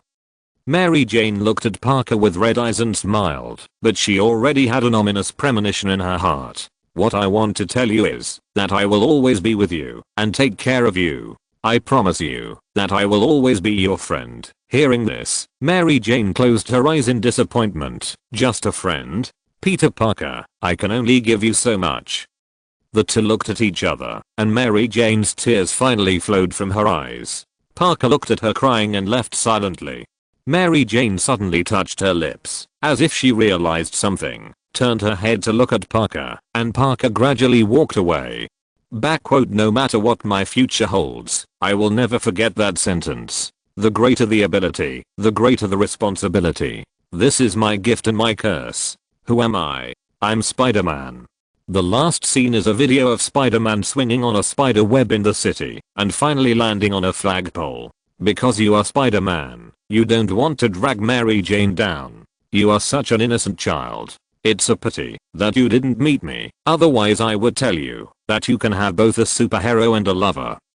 Tony watched Parker choose Spider-Man and gave up his love with Mary Jane. He sighed and narcissistically said that he was both Iron Man and Pepper. Nick Fury, who had just arrived at the Malibu villa, heard this and said unhappily, "That's because you are a billionaire, and Peter Parker is just an ordinary person. He can't handle it all by himself, because Spider-Man, Aunt May and Mary Jane have encountered such dangerous things. For someone who aspires to be a hero, this is the biggest obstacle. Accepting Mary Jane means that Mary Jane will be in danger, which is absolutely unacceptable to Parker. He would rather get hurt than let the people he loves get hurt." Chapter 19. And can you guarantee that you won't put Miss Pepper Potts in danger? How long has it been since the Badias incident? If it weren't for Coulson, Miss Pepper would have been in trouble. Nick Fury attacked Tony with a barrage of attacks. "I will protect her. You don't have to worry about it. But you are famous all over the world.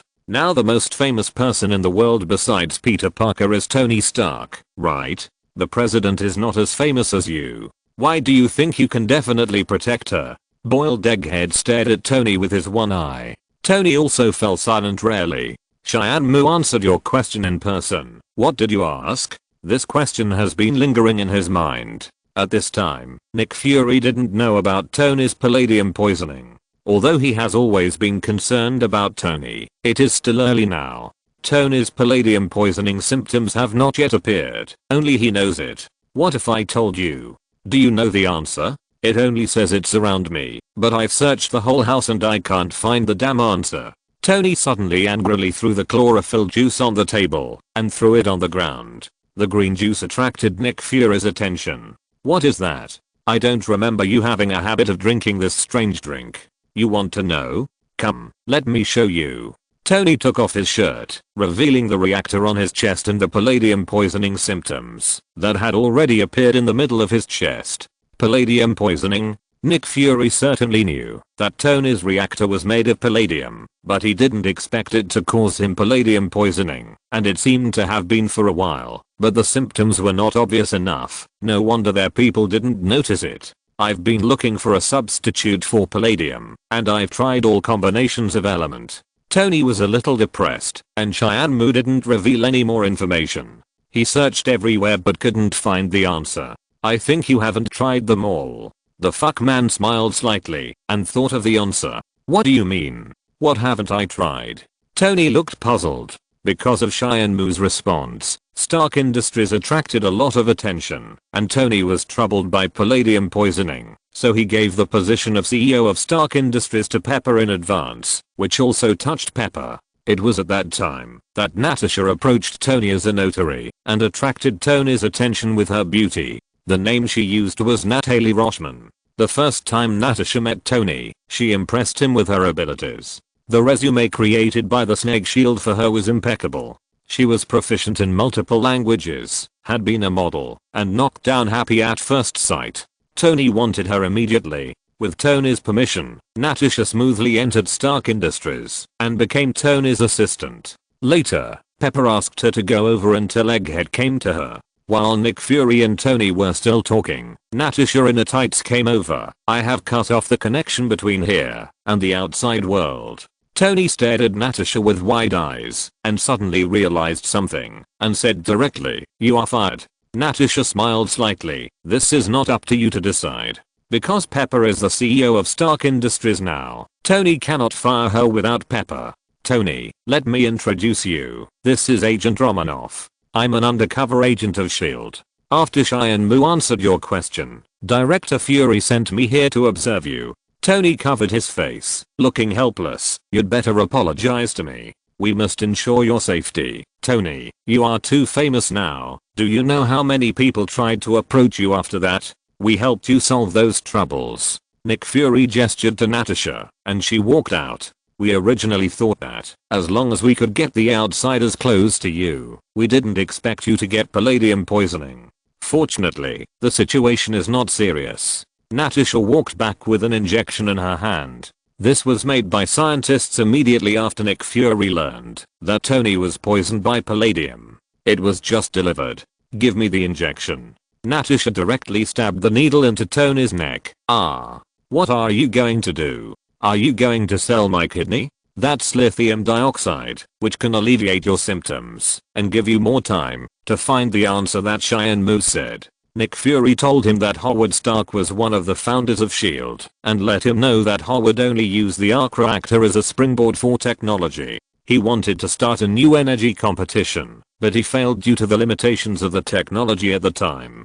Tell him that Howard was right. Tony had high hopes and believed that he could complete his unfinished business. In the end, he handed the box left by Howard to him and left Carlson to watch him. He also told him that Natasha would continue to be undercover in Stark Industries and sent a large number of people to protect Tony's villa. Tony wanted to discuss it with Carlson, but he didn't expect Carlson to tell Tony directly that the order he received was to keep him here by any means. If Tony wanted to leave or play any tricks, he would stun Tony and then watch Tony drooling on the ground while watching TV. Facing Carlson's words, Tony said that he understood it very much. Tony found a lot of things in the box, including the design drawings of the arc reactor, old newspapers from that year, and the phonograph film left by his father. Tony flipped through Howard's notes and watched Howard's phonograph film and soon made a new discovery from it. He noticed that Howard was very concerned about the 1974 Stark Industrial Expo sandbox.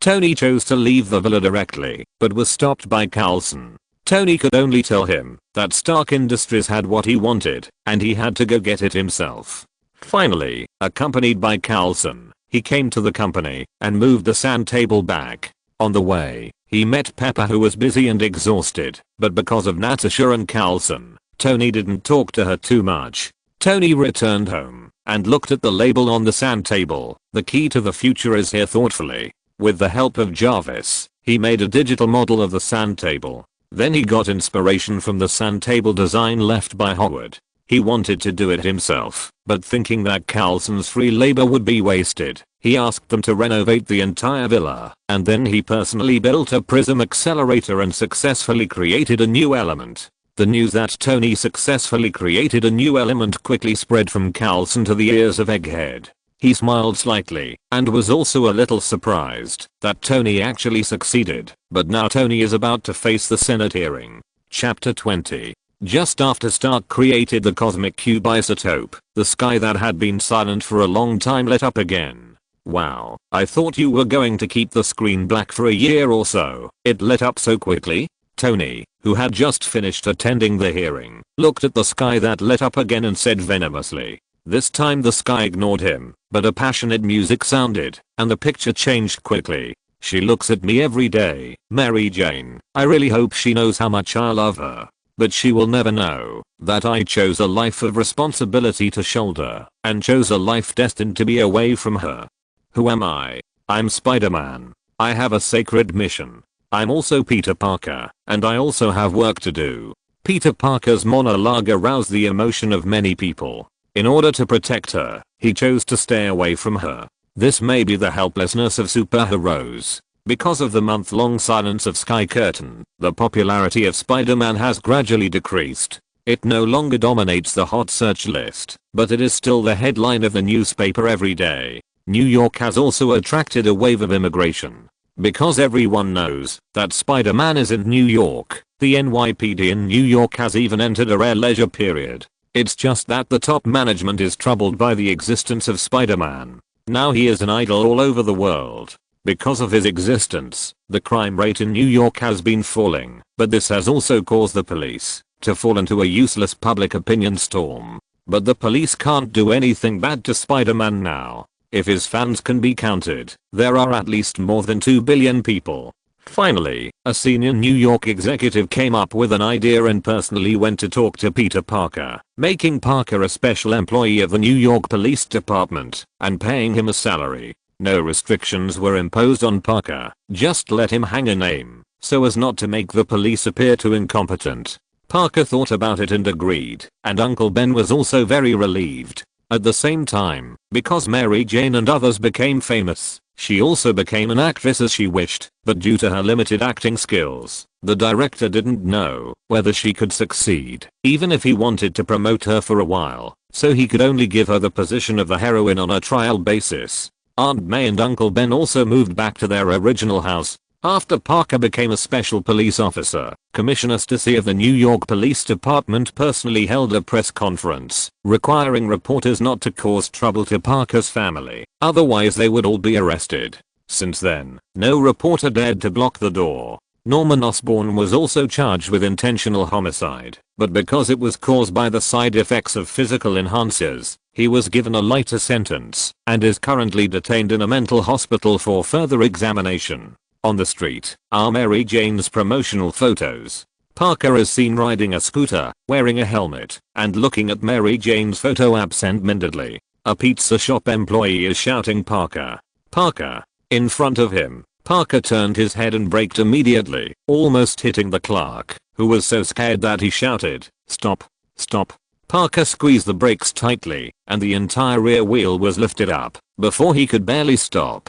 "Parker, you are late again. You are always late." "I'm sorry, Mr. Yaki, I was delayed." Parker put the half-exposed spider mask back into his pocket. "I'm busy again. You are always delayed.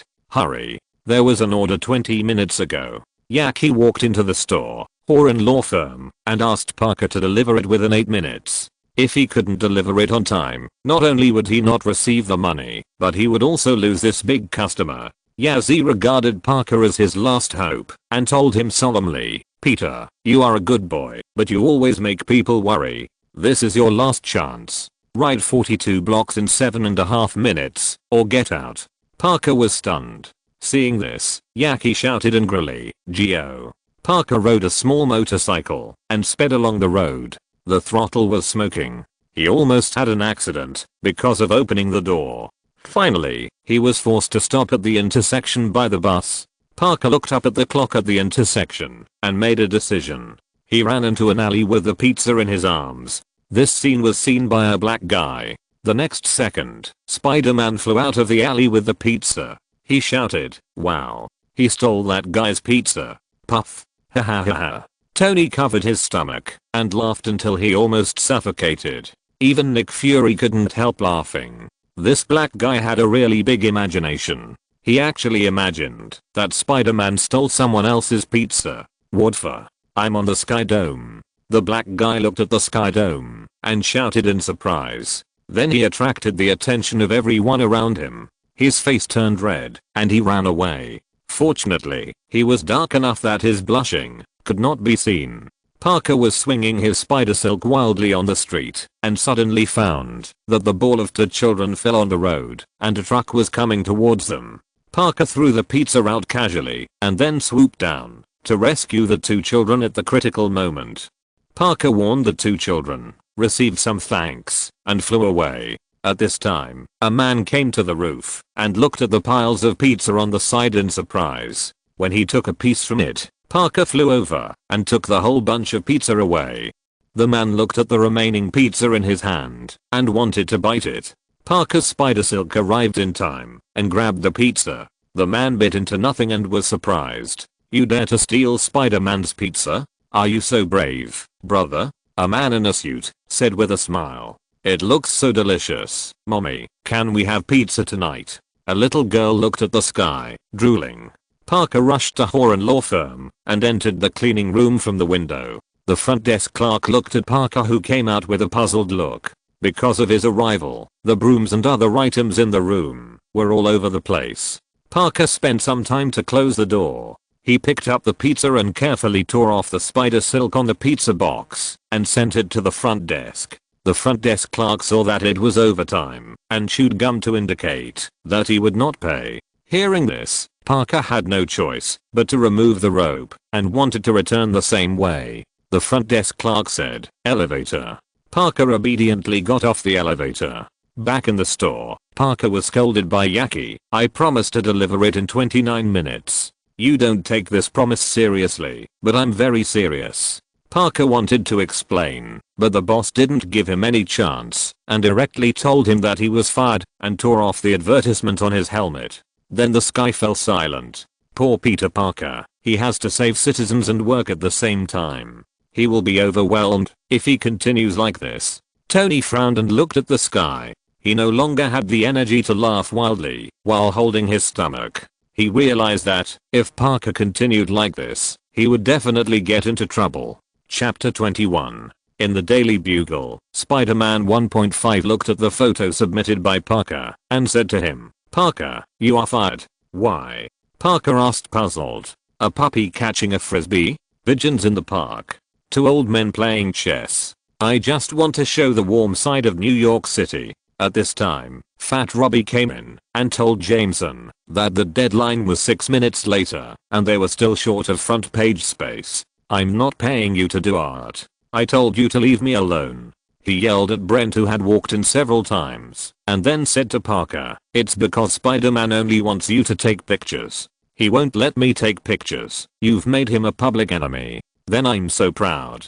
Take these photos away. Don't let me vomit up my overpass meal. You won't even use one. I really need money." Jameson said oh, and suddenly said, "Ms. Brent, bring me some tissues so I can wipe my tears." Facing Robbie's urging, Jameson directly thought of publishing a photo of a dead chicken with the title "Food Poisoning Panic Sweeping the City." Parker looked at the 1.5 generation Spider-Man and could only hand him the photo of Spider-Man. Jameson smiled smugly. "This is lame. This is the headline news. The masked threat is coming." Robbie said angrily, "I told you, Spider-Man is not a bad guy. I warned you to. I'll take care of it myself. Robbie didn't dare to confront the boss after all, so he turned around and left. I'll pay you 150. 300. Jameson looked up in surprise. Too dark. Deal. Give this to Miss Brunt. Thank you. Goodbye. Parker found Brunt with the list. She greeted him enthusiastically. Hi, Peter. Then she looked at the list and said regretfully, this is not enough to pay you the advance salary I paid you 2 weeks ago. Parker closed his eyes and lowered his head in disappointment. Sorry, hey. Cheer up. Okay. Miss Brunt supported his chin, encouraged Parker, then turned and walked away, and Parker also smiled. Ah. Why am I so stupid? Why did Spider-Man only let Parker take pictures? Jameson looked at himself in the sky, hating himself for being so stupid. A sarcastic boss, but he doesn't seem so bad. He can also let Peter Parker advance his salary, so he is not so shameless. Tony commented while drinking a little wine. Miss Brunt, can you help me contact Peter Parker? Just say I'm willing to pay a high price and ask him to provide me with photos. Jameson thought about it again and again and decided to pay a high price to ask Parker to take pictures of Spider-Man. Oh, this is not up to me. I can't contact him. You know, too many people want to contact Spider-Man. If you want to find him, why not publish it on the front page? Miss Brunt didn't think she could find Peter Parker. With the help of the police station, reporters didn't dare to be as unscrupulous as before. And he doesn't live with Uncle Ben and his family. Although someone found the house he and Harry lived in before, Harry soon bought a new house. Now no one knows where Spider-Man lives. On the university campus, Peter Parker was running in a hurry. He accidentally bumped into another passerby and was scolded. The textbooks in his hand fell to the ground. When he squatted down to pick them up, people kept stepping on his textbooks, or his head was hit by other people's bags. When he finally picked up the textbook and stood up to continue to rush to the classroom, he accidentally bumped into another person. Seeing the person coming, Parker was surprised and said, "Drive Connors." "Sorry." Connors asked in confusion. "Parker, where are you going?" "To your class." "My class is over. Can't you see I'm standing here?" "Sorry, I tried my best to get here. I want to go to class too." "Then get here on time." "Look at yourself, Peter. Your grades are getting worse and worse, and you're always late. You always look exhausted. Son, your nuclear fusion paper has not been submitted yet." "I know. I plan to write a paper about Dr. Otto Ottovis. There is no such major as plan in college." Connors took 2 steps and turned back to look at Parker. "Ottovis is my friend. Do your research well, Parker. Do it well. Otherwise I will fail you." Alas, as I expected, Peter Parker can't be Spider-Man and Peter Parker at the same time. He messed up his life. Tony sighed. He had to go to school and work, and it's too hard for Parker to save the citizens. Aunt May and Uncle Ben also sighed. The road chosen by Parker was destined to be bumpy, but they still supported Parker's decision and helped him to the best of their ability.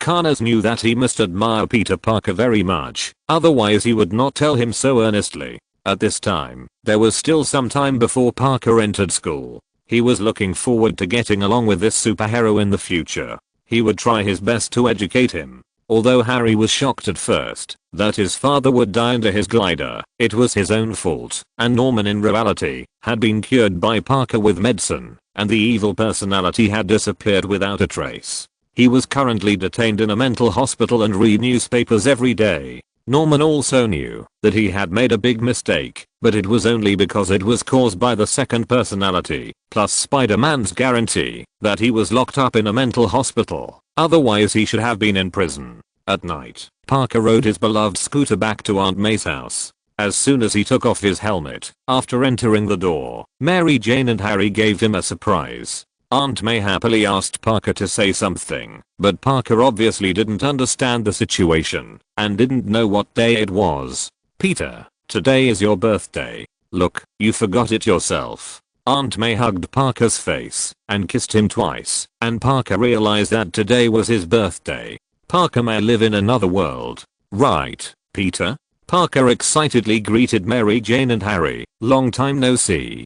Parker looked at Mary Jane and praised her stage play for being well received and going very smoothly. Harry also praised her for her excellent performance. Mary Jane shyly said that Harry also gave her roses. "Why don't you call me back?" Harry smiled at Parker, and Parker could only perfunctorily say that he was very busy recently. Busy taking photos for Spider-Man? How is that pest doing lately? Seeing that the atmosphere between the two was a little tense, Aunt May interrupted and said, "It's better for you to see that person less often. Let's all come to eat." After being interrupted by Aunt May, the two stopped this unpleasant topic. If you're listening to this novel on a channel other than Fanfic World, it means they downloaded and uploaded it without effort. We cordially invite you to visit our channel, Mundo Fanfic Novelos. There you'll find the original version of this story and you can explore many other novels of various genres. We're waiting for you to immerse yourself in a world of incredible novels. Chapter 22. Parker asked Harry how his work at Oscorp was going. Harry told Parker that he was now the director of special projects and that they had made a major breakthrough in nuclear fusion research. "You are so capable. Your father must be proud of you." Aunt May came over and praised Harry with great satisfaction after hearing this. After Aunt May left, Harry told Parker, "I'm supporting your idol, Dr. Otto." Parker told him that he was writing his report recently. Hearing this, Harry immediately said, "Do you want to meet him? Will you take me to see him?" Of course. Harry also told Parker that Dr. Otto would help Oscorp achieve achievements that even his father could not dream of. Mary Jane watched Parker talking to Harry from behind and then was called by Aunt May to help. Harry glanced at Mary Jane. "She is waiting for you." "What do you mean?" "She can't help but sneak a peek at you. Can't you see? I don't have time to have a girlfriend now," Parker said in a low tone. "Are you a pighead?" Parker explained again that he was busy. Harry was a little confused. "Busy taking pictures of your friends?" Parker didn't want to talk about this anymore. Norman's death made him wonder how to face Harry, his good brother, and he didn't know how to resolve Harry's hatred for Spider-Man. Could it be that they will fight in the future? And then Spider-Man killed his good brother? This is in line with what the first generation said at the beginning of the Sky Curtain. The regret is to watch his good brother die in front of him. Tony looked at Harry's hatred for Spider-Man. Although he saw clearly that Norman killed himself, Harry obviously didn't know about it. If this misunderstanding can't be resolved, then once Harry knows Parker's identity, he will definitely fight against his brother. Spider-Man, as a superhero and the protagonist of the Sky Curtain, will definitely not die, so Harry can only die. I hope we are true friends, Harry. We must trust each other. Then tell the truth. If you know who he is, tell me, okay? Parker could only remain silent. Looking at Parker's appearance, Harry stood up disappointedly, sighed, and didn't know what to say. Aunt May was drunk and fell asleep on the table. Parker accidentally found a mortgage notice. Parker took Aunt May's hand and woke her up. Aunt May thought it was Ben who called her and subconsciously asked, "What's the matter, Ben?" Then she remembered that Ben had passed away and she called God. Aunt May told Parker that she dreamed of things many years ago and asked Parker if Harry had fun before they left. Peter replied, "Of course." Aunt May asked Parker to go home. She was fine. Don't worry about her. Let him go home without worry, and reminded Parker to be careful on the road. She didn't like Parker driving a motorcycle, thinking it might be dangerous. "I'm worried about you. You're alone. I just saw the letter from the bank." "Oh, you saw it? So, it's just a small difficulty. Everyone will encounter it." Aunt May didn't want to continue this topic. She rushed Parker home and took $20 as his birthday gift, saying that he needed money more than herself. "No, I can't take it." "You can." Aunt May suddenly shouted, "For God's sake, although it's not much, take it. You must take it for me." "I'm sorry." Aunt May started crying at the end. "I just miss your Uncle Ben very much. I can't believe that it will be 2 years since he left next month. Sometimes I think about facing everything alone in the future, and I don't know what to do." Aunt May kissed Parker's face and asked Parker to take the remaining cake back. Parker felt very uncomfortable. He hated himself again. Why he didn't stop the robber at that time. Looking at Aunt May crying, Flint Marco felt very sad, but he had no choice. Fortunately, Sky Mountain changed everything. Ben did not die, but he had no accomplices, and did not know how to get money. He did not dare to face Spider-Man. If it were not for Sky Mountain, the two of them would be the murderers of Uncle Ben. A penny can make a hero fall, let alone you alone. Mary, thank you for your hard work. I will be by your side. Uncle Ben hugged Aunt May, who was sitting next to him, and shed tears for the lonely and helpless self in the future. Parker walked out of the house with the garbage. Still the familiar location. Still the familiar time. Still the familiar person. Mary Jane came out from next door and greeted him. I saw your poster. Is it a little funny? I'm really a little embarrassed. No, it's beautiful. I can see you every day. Mary Jane looked at Parker with tenderness in her eyes. Nice to see you tonight, Peter. Parker looked at Mary Jane, and the two looked at each other affectionately. Want to tell me something? Under Mary Jane's gaze, Parker hesitated a little. I want to know if you still live in the village. Mary Jane was a little disappointed. You are really unpredictable. She reached out and stroked Parker's cheek. Peter. What? Happy birthday. Mary Jane turned and left, and halfway through she turned back to tell him that she was dating someone. Are you talking about your boyfriend? Mary Jane said she likes him. Hearing Mary Jane say this, Parker lowered his head in disappointment.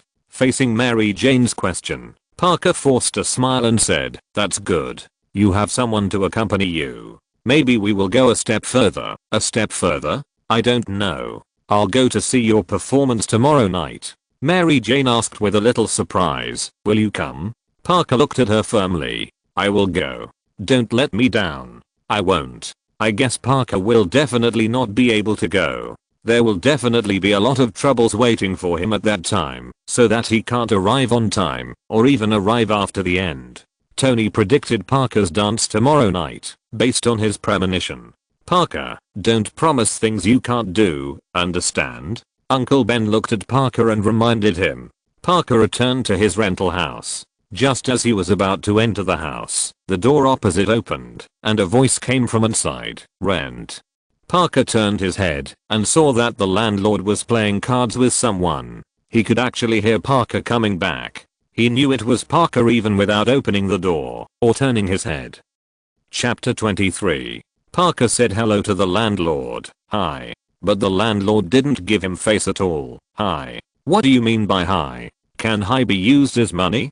Parker walked up to him and explained to him, I will get my salary this week. You paid 1 month late again, and it's like this again. I promise to be as soon as possible. If I can guarantee that it can be used as a meal, my daughter will become fat. He laughed. I'm really sorry, Mr. Dykovich. I only have $20 left for living expenses this week. Parker took out the $20 that Aunt May had just given him from his trouser pocket. The landlord directly snatched the $20 away. Sorry, it can't be used as rent again. Don't try to sneak away. I have sharp ears and eyes. Although Parker was a little helpless, he was also grateful to Dykovich for keeping him, so that he would not be left with nowhere to go. His daughter Urisa greeted Parker. Hi, Peter. Then she accidentally held the hot spoon in her hand. After being burned, she screamed and subconsciously threw it away, setting a pot on fire.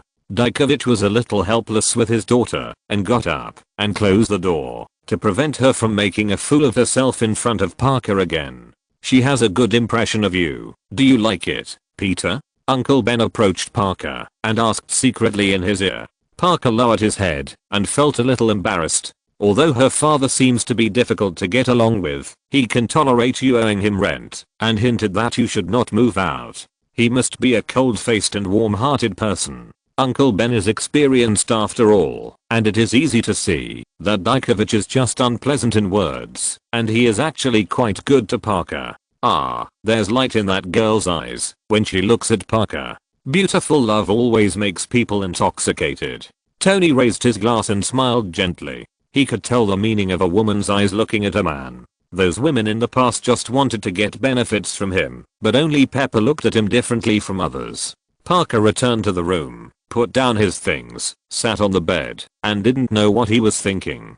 It was bright, Parker held his toiletries, knocked on the door of the bathroom, and asked if there was anyone inside. The landlord came out from the side in a daze, squeezed Parker directly, and pushed the door in. After closing the door, he seemed to react again, opened the door again and asked Parker, "Rent?" Parker closed the door directly for him. The scene changed, and a man in a red sweater was sitting at the table working, and the assistant brought Harry and Parker in. "Doctor, Mr. Osborn is here. Nobel Prize. Otto. Nobel Prize. We will all be rich." Harry walked towards Dr. Otto with a smile while wearing sunglasses. "It's not about the Nobel Prize, Harry." Harry shook hands with Otto. "You need funds. You need Osborn." Otto looked at Peter Parker on the side. "Who is this?" "This is my good friend. I told you about it on the phone. He helped me with natural science in high school." Peter Parker. "Hello." The two shook hands. "I'm writing a paper about you. I know why you came, but I don't have time to chat with students now." Hearing this, Harry coughed slightly, and Otto could only change his tone. "But since you are Osborn's friend, I have to hold a board meeting, so I'll leave now. My mission is complete, and the rest depends on the two geniuses. Good luck tomorrow, Otto. Nobel Prize. See you in Sweden." Harry waved his hand and said goodbye to the two. "Your friends are interesting." After Harry left, Otto glanced at Parker. "I won't take up too much of your time. Parker, I remember, you are Connor's student. He told me you are smart, but he also told me you are lazy." Hearing this, Peter Parker said to Otto, "I will try to do better. It is not enough to be smart, young man. You must also be diligent. Your wisdom is not a privilege, it is a gift, and you should use it to benefit mankind." Parker was thoughtful, looking at Otto's serious eyes. He could only change the subject, looking at the machine next to him and asked, "Is this what you designed?" "Yes, I designed an inexhaustible energy system." Parker approached, "Is this using harmonic atomic energy frequency? Compatibility frequency harmonic enhancement?" Otto looked at Parker a little surprised. "Go on. Produce exponentially growing energy output." Tony couldn't help but nodded. "Huge energy. Just like the sun, it can continuously provide the earth with renewable energy." "Sounds familiar, Jarvis. He's not talking about my nuclear reactor, is he?" Tony listened to Otto's description and felt that it was very similar to the giant arc reactor he had at Stark Industries. "Yes sir, according to the description, even if it's not, it's similar to the arc reactor." Jarvis confirmed Tony's statement. At the same time, Nick Fury also thought of the reactor that Howard studied. Later, after Tony shrunk the reactor, it became the driving force to support him to survive, but it almost killed him. Fortunately, Tony found a new element on Howard's sandbox in the end. Tony just attended the hearing yesterday. He watched the video. Tony threw all those people's faces to the ground and stomped on them, especially Justin Hammer. Because of Parker's unexpected performance, Otto invited him to his home for dinner, during which Parker asked, "Are you sure you can ensure the stability of fusion?" Hearing Parker's question, Otto seemed a little angry. He asked, "Hey Peter, what have we been talking about for an hour and a half? I have devoted my whole life to this. Of course, I know what consequences a small calculation error will cause." Parker said apologetically, "Sorry, I'm not questioning your research." Otto said to his wife Rose jokingly, "Rose, our friends thought we would blow up the entire city. You can sleep well." Rose also comforted Parker and told him not to worry. Otto is just doing his homework. They will show the results tomorrow. You can go and see it yourself. After that, she told Otto to have a good sleep tonight. Otto said indifferently, "Did Edison sleep well before inventing the light bulb? Did Marconi sleep well before inventing the telegraph? Did Beethoven sleep well before writing the Fifth Symphony?" Parker also added, "Did Bernoulli sleep well before discovering the problem of the minimum deceleration curve?" Otto said with a smile, "Rose, I like this child." Chapter 24. Rose picked up a cup of coffee and asked Parker if he had a girlfriend.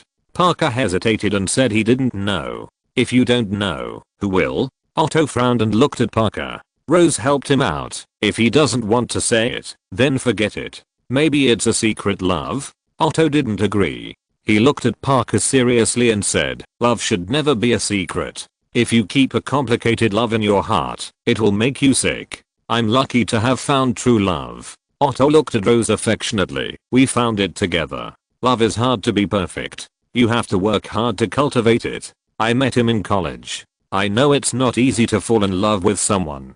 Otto studied science and I studied English literature.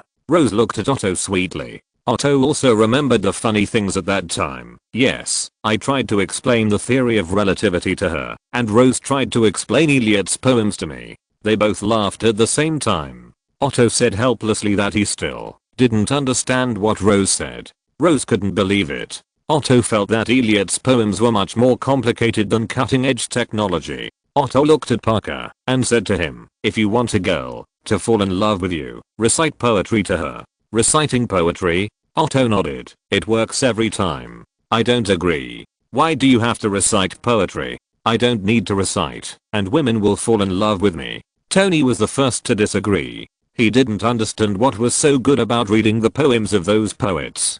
Fortunately, Pepper didn't care much about this, otherwise his head would hurt to death. However, he felt that Otto's words made sense. Not reciting poetry didn't mean that he couldn't take Pepper out to play, and then he thought of the racing club race in Monaco. Jarvis, when does the Monaco race start? I will take Pepper to watch it and relax. In the automatic laundry, Parker held a book in his hand, and there were 3 or 4 books on the side. He recited the poems on it. After washing and drying the clothes in the washing machine, Parker went up to pick them up, but found that there was another person in front of him who was also collecting clothes. Fortunately, he was facing away from him. Parker quickly put the spider suit into the bag, and then found that his pants and socks were stained with some red. Parker, it seems that I have to find some better materials for you to make a uniform. Spider-Man can't fade. Ha ha ha ha. Harry looked at the faded spider suit and laughed. Shut up. Parker looked at Harry laughing so hard that he was out of breath. He was so angry that he went up and covered his mouth directly. Woo woo woo woo. Parker's strength was not something Harry could break free of, and he was immediately locked up by the strong man.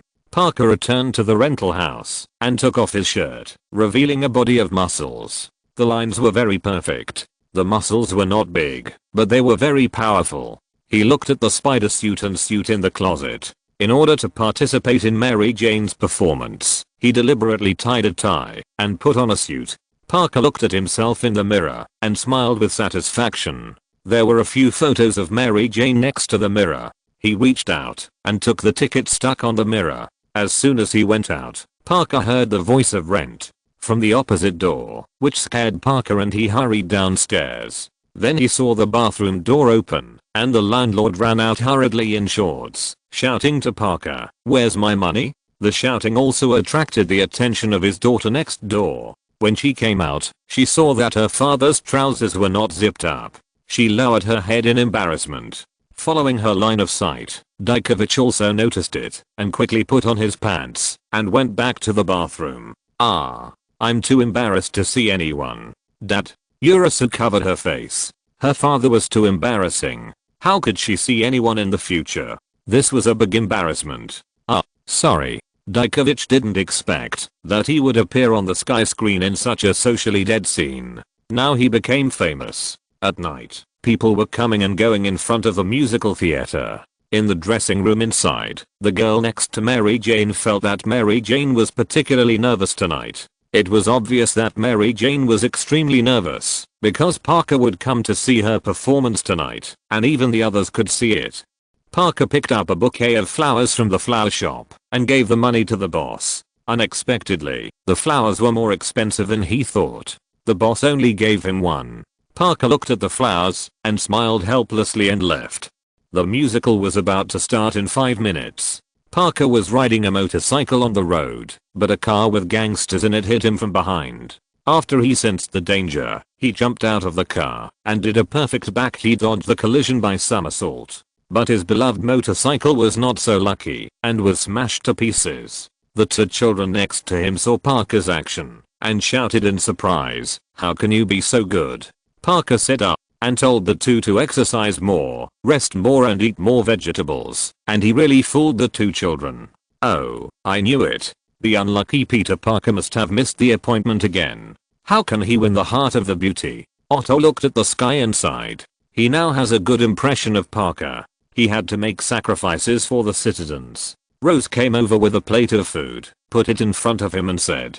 The police and bandits were still chasing each other on the road. The bandit asked the driver to drive steadily, and then arrogantly took out a shotgun and shot at the police car. Fortunately, the shot only hit the headlights and did not hurt anyone, but the police car also lost control. The out-of-control police car blocked the road of the police car behind it, and several cars collided with each other. One of them could not be controlled and flew high, spinning in the air and smashing into the crowd. Everyone was frightened and collapsed to the ground. Fortunately, Parker arrived in time at the critical moment and pulled the police car with spider silk, otherwise these people would be dead or injured. A woman recognized that it was Spider-Man's spider silk, and then Parker swung over their heads. She excitedly shouted, "Spider-Man, come on." Parker swung the spider silk and moved towards the gangster at a very fast speed. The gangster also noticed Spider-Man's arrival and turned around to shoot him with a shotgun, but Parker easily avoided the bullet. He caught up with the gangster car from behind, hit the two people in the face with two balls of spider silk, and fell on their car. The gangster tried to continue shooting at Parker, but Parker directly stuck the two people's guns with spider silk and hung them on the street lamp. Parker ignored the two gangsters and handed them over to the police. He drove the gangster's car and rushed to the musical theater at high speed. Chapter 25. Inside the theater, Mary Jane was performing a play, but because Parker's seat was always empty, she was a little absent-minded and even made a mistake accidentally, but fortunately she made up for it in time. Parker finally drove to the theater and parked his car directly at the door. The security guy next to him shouted after seeing it, "Hey man, if you dare to park here, I will tow it away." Parker got out of the car and put on his suit while walking. Hearing what the other party said, he casually said, "Whatever you want." Then he walked straight into the theater, leaving the guy looking at him in confusion. As soon as he entered the door, he was reminded by a staff member that his shoelaces were not tied. After tying his shoelaces, Parker walked up with a smile. He reminded him again that he still had a tie, and Parker quickly put the tie in place. Seeing Parker tidy up his appearance, he asked, "Do you need help? I'm here to see the show." Parker took out the ticket from his trouser pocket. The staff said regretfully, "I'm sorry, sir, you can't enter after the show starts." He also turned around and let Parker look at the notice. In order not to affect the atmosphere of the viewing, Parker tried to persuade him. "Miss Watson is my friend.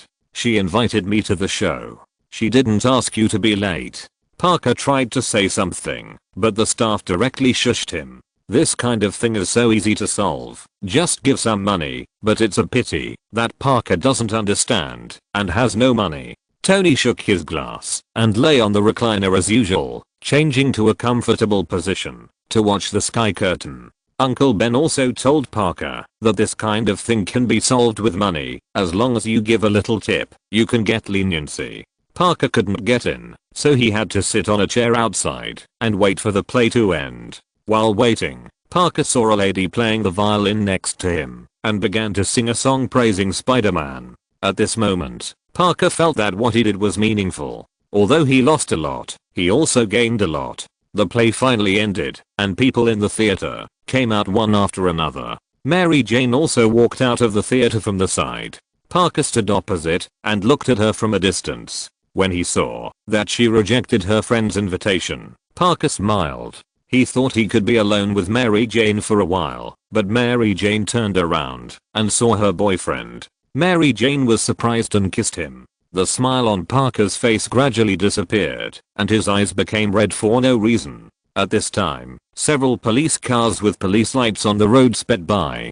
Parker was silent for a moment and went in the direction of the police car. Mary Jane's boyfriend asked her if she was hungry, and Mary Jane said she was starving. When the two left, Mary Jane felt something and looked back at Parker's previous position, but it was already empty. Peter. Mary Jane couldn't help but wipe her tears, feeling sad about her love with Peter Parker. Parker became Spider-Man and gave up being with her. She knew that Parker would definitely have her in his heart, and she also had a place for Parker in her heart, but she was defeated by reality. Now that Parker has become a household name Spider-Man, it is even more impossible for her to be with him. The two of them might drift further and further apart. Ben was not optimistic about the relationship between Parker and Mary Jane. He knew very well what Mary Jane wanted, and Parker could not give it to her.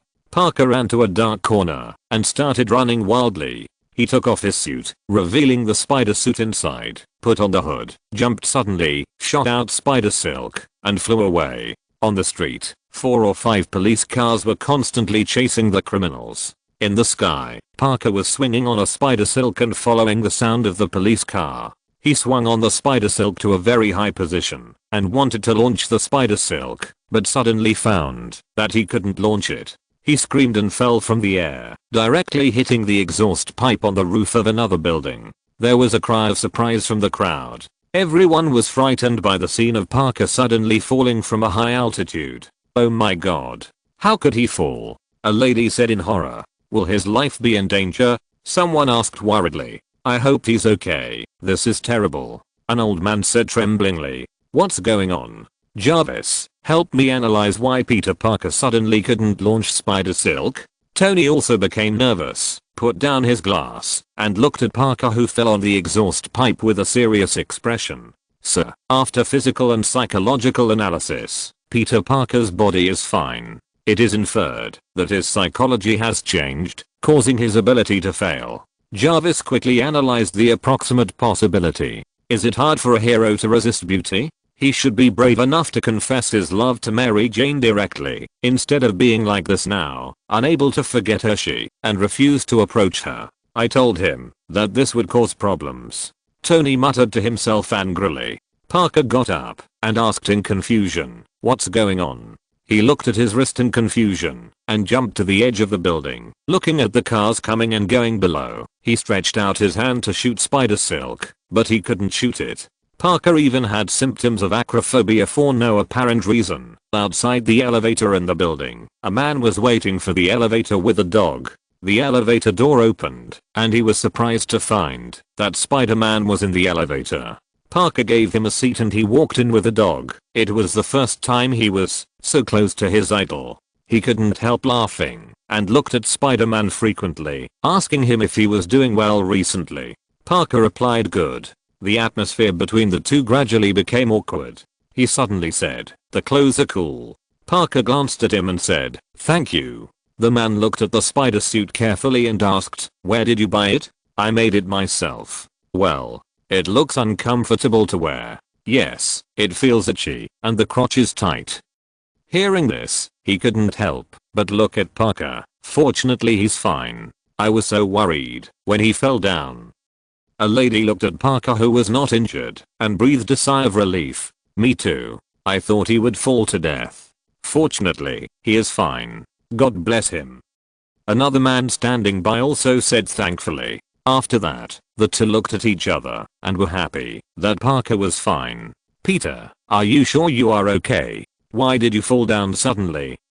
Aunt May held Parker's hand and said worriedly. But Parker felt that his body was very good and there was nothing wrong with him. He felt that he might be under too much pressure and he might need to rest. Peter, if you feel unwell, you have to tell us, understand? Don't let Aunt May worry about you. Uncle Ben also asked Parker to pay attention to his body, otherwise they would worry. End of this chapter. Thank you very much for reaching the end. Don't forget to like. Looking for more exclusive content and immediate access? Subscribe to our Patreon. Remember, every like, subscription, or donation encourages us to continue. Thanks to everyone. See you in the next video.